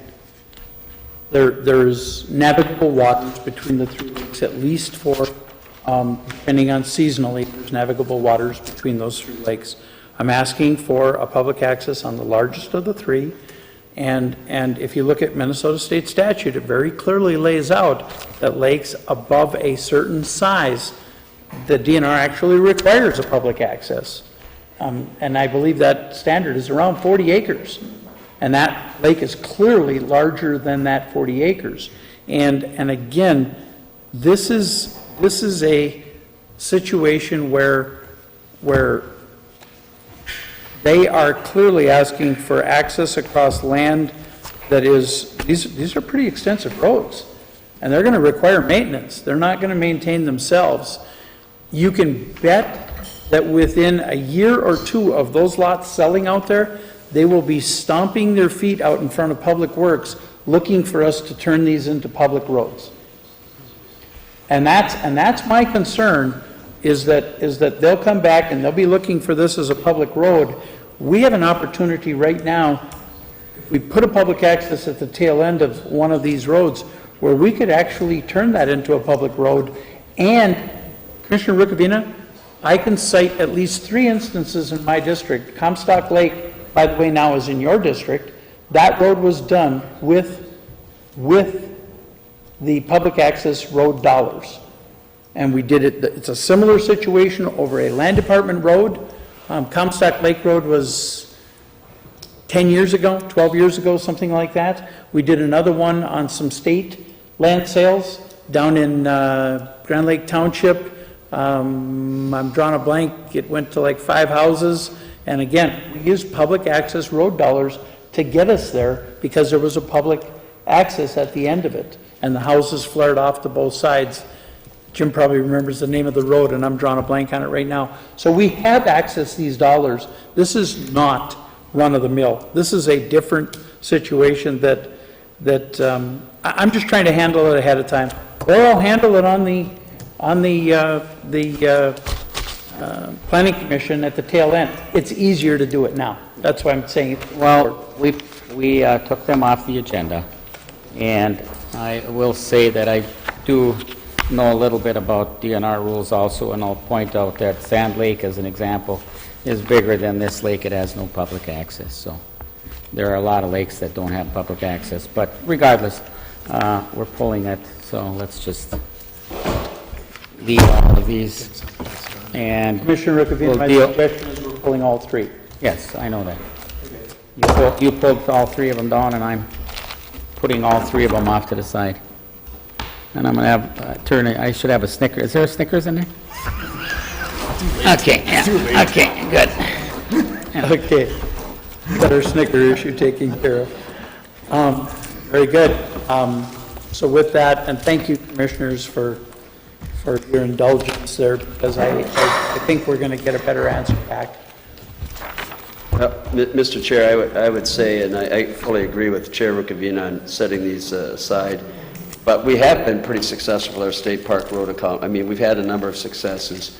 I know that Minnesota Power has a requirement to extend recreational opportunities as part of their management plan, and I would note that while we're done with those conversations, there was a land use fee, and this was a non-exclusive access. But I think this dialogue's been held. Let's find out more, and we'll bring it back when we've got the full story. Yeah. And we'll work with Chair Rukavina on that. Thank you, and that's good. And I also will point out that, as Commissioner Nelson stated, there are a lot of road association roads that want us to have them taken over, and one of them happens to be Comstock Lake, which half the road didn't get turned into a county road, so it's a lake association road, and that's, Mr. Kolodziejski has come forward and spoken to us in the past about how come you only turn half the road into a county road and not the other half. So sometimes things, don't work out and sometimes we don't treat everybody fairly. Commissioner Rukavina. That's the end of what I have under Environment and Natural Resources. Thank you, Commissioner Rukavina, Chair of Environment and Natural Resources. And Commissioner Rukavina, Comstock Lake Road, just for clarity, because it wasn't my district, okay, it's a public road up to the public access. Beyond the public access, it's always been a private road, and it has about a $400,000 bridge they want us to replace. That was put in by private sources, and I'm sorry, I know the arguments down there, but it's not a public road. With that, we have one more committee left today. It's under Central Management and Intergovernmental Committee. Commissioner Jewell is no longer here, so I will take this. The first item is the financial analyst assigned to the Land and Minerals Department, 18-433, resolution approving one FTE financial analyst in the auditor's office to be charged to Land and Minerals Department. I would move it. Is there support? Support. Supported by Commissioner Rukabina. Administrator Perry. Thank you, Chair Nelson and Commissioners.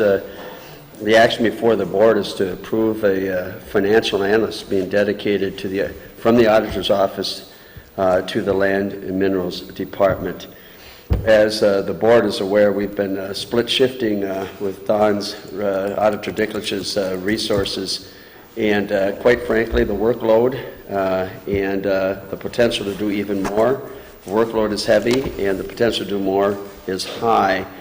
So in working with Land and Minerals and with Auditor Dicklich's team and with Human Resources, as we've looked at this, the request is to bring on and dedicate full-time to the very complex arena that is land and minerals. And it's going to get more complex as we continue to get good work and leadership from Julie Marinucci on the mineral side. We had excellent leadership on the timber and management side, and she brings a great dimension. But in talking with the auditor and his team, we believe it appropriate to have the dedicated resource to land and minerals for lots of reasons. The action before the board would bring this individual on board now, and it would then dedicate to public safety the full-time attention of an existing financial analyst.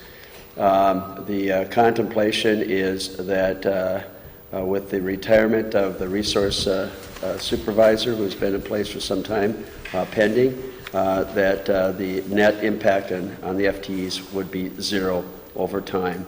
There would be this financial analyst would be charged solely to the Land and Minerals, to the trust fund, and that there would be not an increase in complement for more than the next several months here. Thank you, Administrator Gray. Commissioner Rukavina. Mr. Chair, currently Auditor Dicklich, the fiscal person for Land and Minerals, works half-time at the sheriff's, is that Mr. correct? Chair, members of the Or committee. she works at the sheriff's and... Well, what happened was the land department had some needs, and there are some cash issues, et cetera. We're moving cashiering system in there, et cetera, and there were some other needs there as well.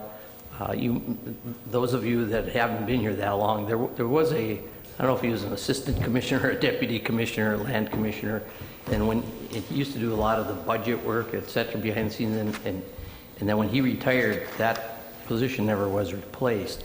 Now, administration has done some other shifting around and working with community development, et cetera, but those kinds of services were never really been truly picked up, although this resource manager that the administrator was talking about had picked up some of those, but now he's going to be retiring.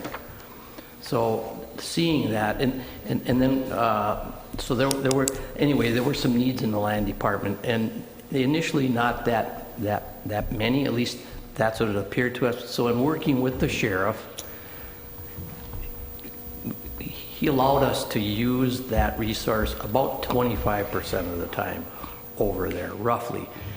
But then as the more work that we did in there, the more we saw there were some additional needs. There are some records we can't even reconcile going back on as an example, on cash,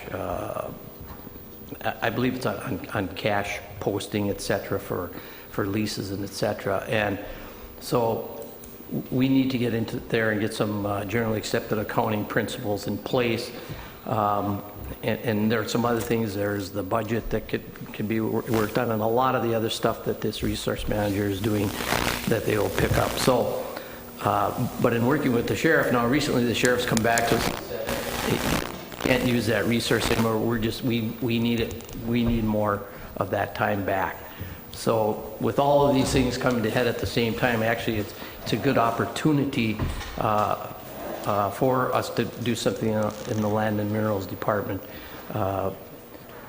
because the sheriff needed that back. We know, but the opportunity is that this other individual is retiring so that there won't be the big budget impact. And this is levy neutral at any rate because it is in the trust, but that doesn't mean we just want to spend money, you know, willy-nilly. So that's really what's going on here. But we do, especially with, and then with the minerals piece of this coming in there as well, we see that there's a need for a financial analyst there as well. And Mr. Thank you, Chair. Auditor Dicklich. Commissioner And Rubino. I don't have a problem with it. I know the lady that was doing this for part-time out of the sheriff's office did an excellent job. Just everybody understands, of course, it's off levy, but it's going to be deducted from the distribution formula and prior to the forestry account too, I assume.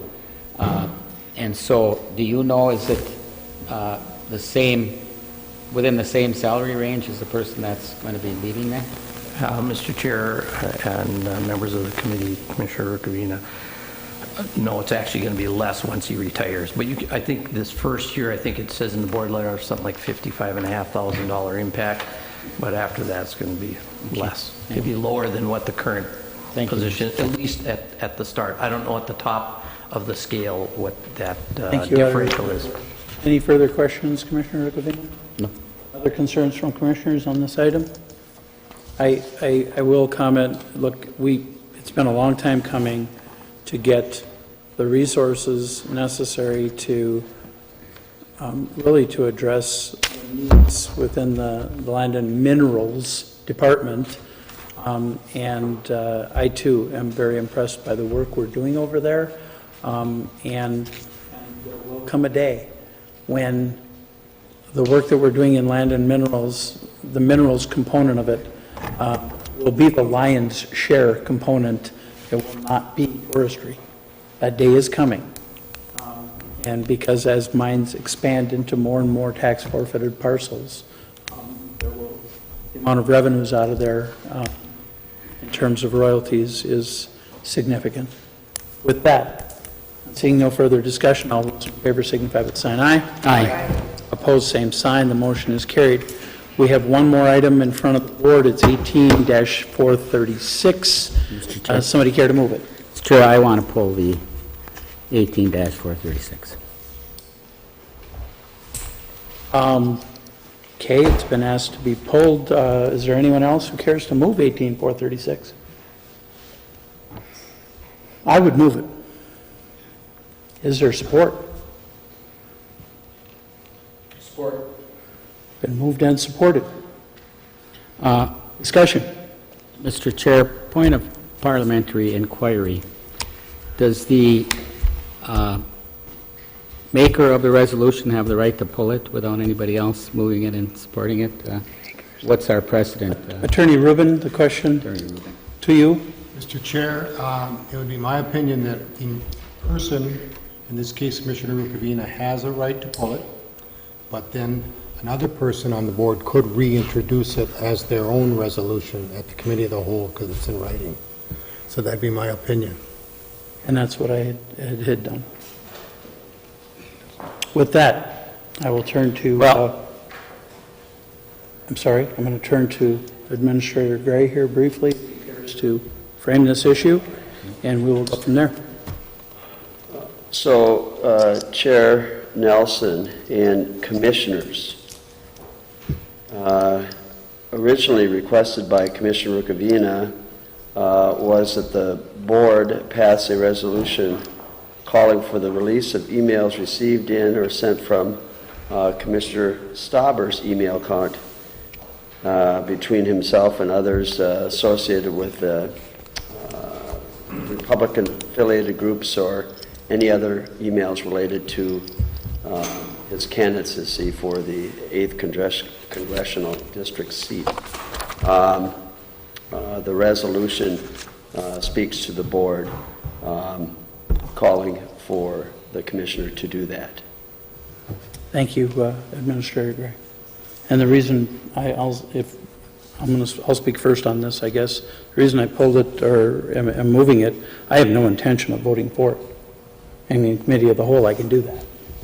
At the board, I would have to vote for it if I moved it. But in committee of the whole, I don't have to vote for it by moving it. I think it's politicizing. I think it's one of the worst examples I've ever seen on the St. Louis County Board of trying to embarrass another commissioner or make something out of nothing for political purposes. And quite frankly, earlier today we saw another display that I find very concerning. And that display was by one of our high-ranking AFSCME officials who makes accusations but never ever mentions the fact that he had his own issue back in 2007. I remember it like it was yesterday, where he produced flyers for a campaign using county equipment, printed on county paper, distributed within county offices on county time, and hung up, again, on county property. And yet comes back and makes statements that St. Louis County should only use these precious resources for the good of the people. His punishment for that was a letter in his file. Folks, there is no double standard here, and I think this is politics at its best, at its ugliest, and that's why I'm moving this so that I can vote again. I hope it goes away once and for all.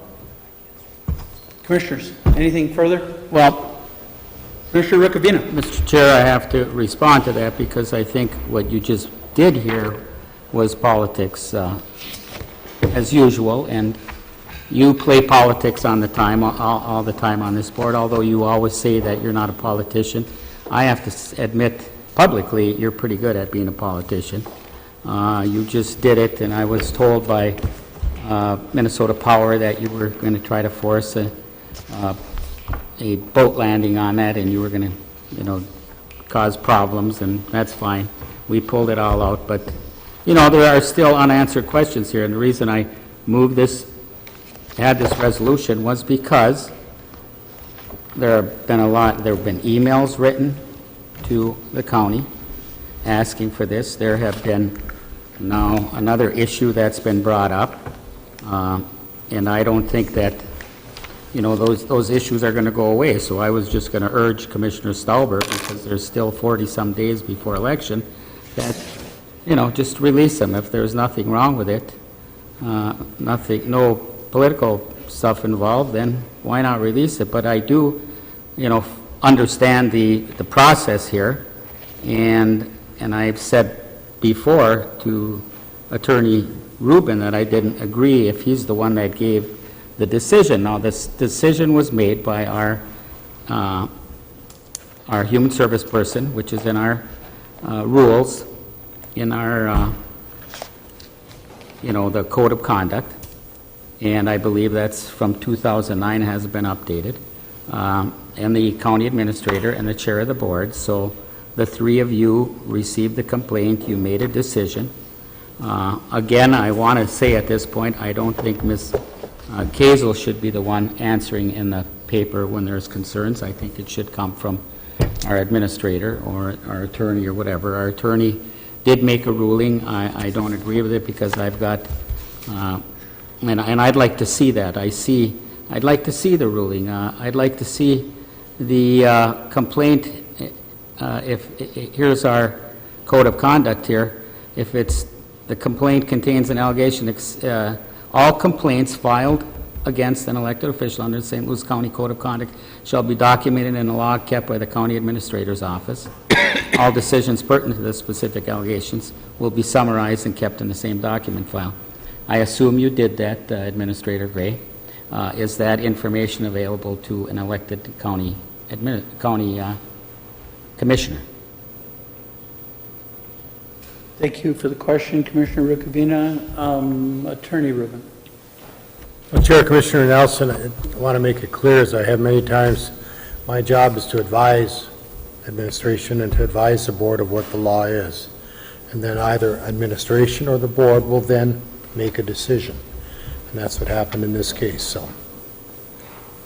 Thank you. Thank you, Attorney Rubin. Administrator Gray, do you care to comment at this point? I get to see it?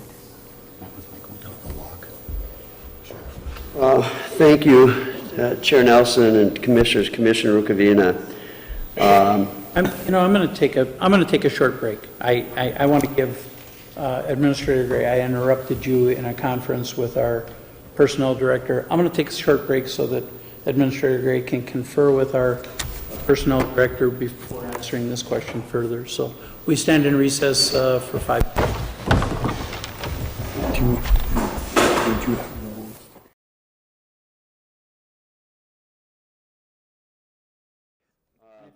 That's fine too, I'm just asking. No, Chair Nelson, Commissioners, I do want to respond to a request from a Commissioner. And yes, the log, it has a summary of the meeting will be available, I would say, by noon tomorrow. The reason I hesitated for the response is we wanted to be respectful of ensuring that any response to the complaint or complaints that have been filed have been received by the recipients. And so I just didn't want to violate any, make sure that I wasn't saying something that's private data is public or vice versa. We've spent a lot of time on trying to follow and adhere to very diligently and respectfully to state law and to the policy set aside and described in the board. And we have done so. But the summary will be available noon tomorrow in final form. And we did hear this morning that one of the complainants had received a response. And I think that we're in a good position to respectfully ensure that log is up to date now and that it's available if there is anybody that wants to view it. I will share that, make that log available for commissioners to review as well, obviously. Very good. Thank you, Administrator Gray. Further discussion? Well, I have Commissioner Boyle and then as the rest of the chamber knows, this is at least in my tenure, the second time there's been an active commissioner running for another office. And I've done my due diligence to keep the politics out of the county board with whoever that individual is running for office. Look, I think what our constituents voted us in here today is to work on the county issues. And as you saw today, we got a hell of a lot of them, excuse my language. I mean, we got just under 800 kids out of home placement. We're struggling with opiate addiction, folks in mental illness. We got a lot on our plates. And I don't, I'm not in a place to say whether it's RNC or DNC, you name it. I'm very respectful for the endorsement process I've gotten from my party, but that only goes so far when we're working with 7 other of us. So I want this issue to end. We have too much other things on the plate. And I know there's other of us on this, on the commission that feel the same way. So however it goes, outside sources can do what they do. I respect that, but as commissioners, let's focus on the issues that we have at hand. I think that's what the constituents want from us, point blank, and end it tonight. Thank you. Thank you, Commissioner Boyle. Commissioner Rukavina. And thank you, Commissioner Boyle. And that's the reason I put this resolution in, because I want the issue to end too. And I don't think it's going to end here, because you've got newspapers involved that want information. You've got now our own AFSCME union, and who knows, I think the DFL party chair in Duluth has requested, so who knows where it's going to end up. And that's the only reason I wanted to just have this Commissioner Stauber, who, according to all the information I've seen, has the ability to release the data, because he's a recipient or sender, can release it. So I don't know, what the Minneapolis Tribune, what they put in there, and their information. Somebody made the decision, if, as they allege, that there were communications between Commissioner Stauber's computer and the RNCC. I don't know if that's true or not, but, this issue isn't going to go away with it. And then there's the other issue brought up by Mr. Fraser this morning, which is a totally different issue, but still involves use of county funds, and, where Commissioner Stauber had his candidate for Congress sign there, which I don't know who put it there, if it was Commissioner Stauber, if it was somebody else involved in that hearing or what, but it was never pulled, and it was sitting there. So you got these issues that are going to keep coming up. And that's what I hope to,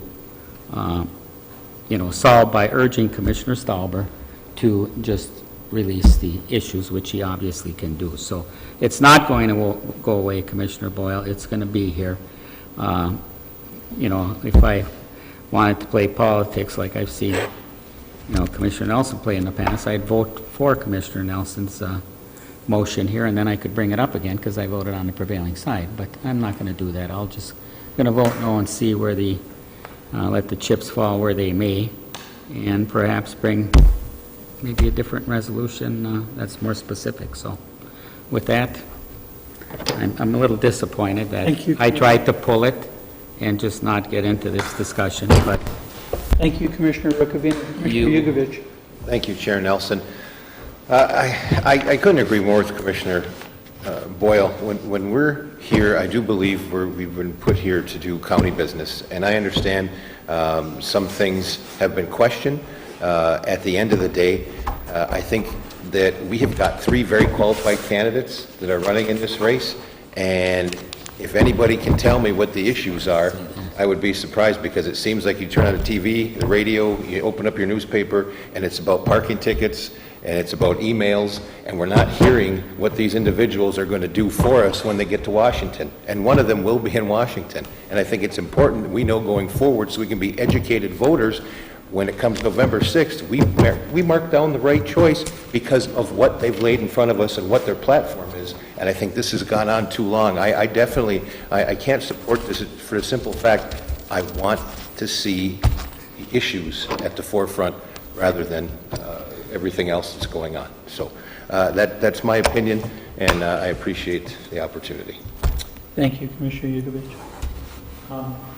Anyone else care to weigh in on this at this point? Seeing none, I have to say one thing, and Commissioner Rukavina, 97, okay? I'm counting, 97. The bottom line is, I didn't bring this issue to the county board. I've seen a commissioner bring it up a couple of times, trying to smear a fellow commissioner. And the truth is, I couldn't agree more with Commissioner Boyle. We have way too much work to do to sit here and talk about the silliness that's going on here in crazy season. We went up to New Moon, we heard all of the issues that are being managed up there, and they are many. And I watched 6 commissioners, Commissioner Jewell was unable to attend, but I watched 6 commissioners sit there and thoughtfully listen and work and try and help work through those issues. They're the same commissioners that are back here right now. And when we choose to attack our fellow commissioners for political gain, and I'm sorry, Commissioner, you don't want this to go away. Please do not insult my intelligence by telling me that, because that's what it is. It's insulting to my intelligence. You want this to go on for another 30 or 40 or whatever amount of days it is for the election. And I think that that is just not the type of work that this county board has been known for as many years as I can remember. This is a management board. We do a lot of good things. And I'll tell you, I watched as Commissioner Dahlberg went through the entire Senate race, and not one commissioner, not one person brought up anything and tried to smear Commissioner Dahlberg. And there were the same type of issues that were swirling around. But now, all of a sudden, we want to get down in the mud. And Commissioner Boyle, I don't want to be in the mud. I want this to go away today. I don't expect that it will. With that. Well, Mr. Chair, and I do have to respond. I'm not trying to smear anyone. I'm trying to get to the bottom of truthfulness and honesty. And I was on this board when Commissioner Dahlberg ran for the Republican Senate as the Republican candidate for the U.S. Senate. And I don't recall anything coming out in the paper that he was misusing county funds while he was running for office. And so I don't recall that. I am not trying to do anything to Commissioner Stauber. I don't know what 97 means. I kind of hesitate to ask because I don't know what you were referring to there. But you moved it. I moved to pull it. You moved it. So here we are discussing it, and I was not going to discuss it. So, you know, that's the only thing I want to point out. I pulled it. And in a move that I've never seen before, when a commissioner pulls their own resolution, you move to move it, so, and got a second from Commissioner Stauber. I moved it to vote no. Well, you moved it, and brought up the discussion because there would have been no discussion, Commissioner. And I moved it to vote no. So with that, all those in favor of the resolution before us signify by the sign aye. Aye. All those opposed signify by the sign no. No. No. Let the record reflect 5-1. Commissioners, we are at that point in the board meeting where commissioner discussion items are on the venue. And Commissioner Yugovich, you care to talk about last night's meeting over at Esser? Thank you, Chair Nelson. It was an interesting meeting. We had the governor in town and representatives from numerous mining companies, and we had obviously the representative from what is it being called today? It's the same people with 5 different names, right. Commissioner. Yeah. That being the case, I tell you what, I will give Governor Dayton a great deal of credit. He came, and he knew he was in some hostile territory, and he stood his ground. We don't always see eye to eye on this issue, but I will tell you, I give him the utmost respect for coming here and having the discussion. We had steel workers, and we had building tradespeople, we had politicians, and he fielded the questions, and kudos to him, because he could have walked away and said, I'm on my way out, handle it when I'm done. But I'll give him a lot of credit. But it was a good meeting. It got heated at times, but I think people are truly understanding that possibly Hibbing Taconite is very concerned about their livelihood with 5 years of ore, 5, maybe a little bit longer than that, years of ore left, and they would like to get at that ore body, obviously, and it's a big deal, because we do not want to see Hibbing Taconite go down, and we would like to see some sort of deal worked out where we can make sure Hibbing Taconite gets the minerals that it needs to survive. But please... Thank you, Commissioner Yugovich, and I see the meeting last night is the same thing, and a lot of people might think, well, it doesn't have a lot of concern to St. Louis County, when in fact it has a tremendous amount of concern to St. Louis County. This is, as Commissioner Yugovich noted, an ore body that likely will be necessary to continue to make Hibbing Taconite viable. There's also a possibility that it could be an ore body that National Steel could actually use to maintain their viability long into the future. And a lot of good points brought up. I agree. Governor Dayton brought his top brass with him, and it did get heated at times, but I think the governor clearly admitted that there's been mistakes made. He took full responsibility for the ones he felt he had made, but he also stood his ground and talked about the things that he thought he had done right. And for that reason, I think it was a good meeting, and I admire his sisu. Okay, the Finns would call it sisu, for coming and being a part of that. Other items, commissioners, I want to bring forward. Commissioner Boyle. I just wanted to thank our is our town clerk. Ain't she great? What's her name? I'm sorry. Pat.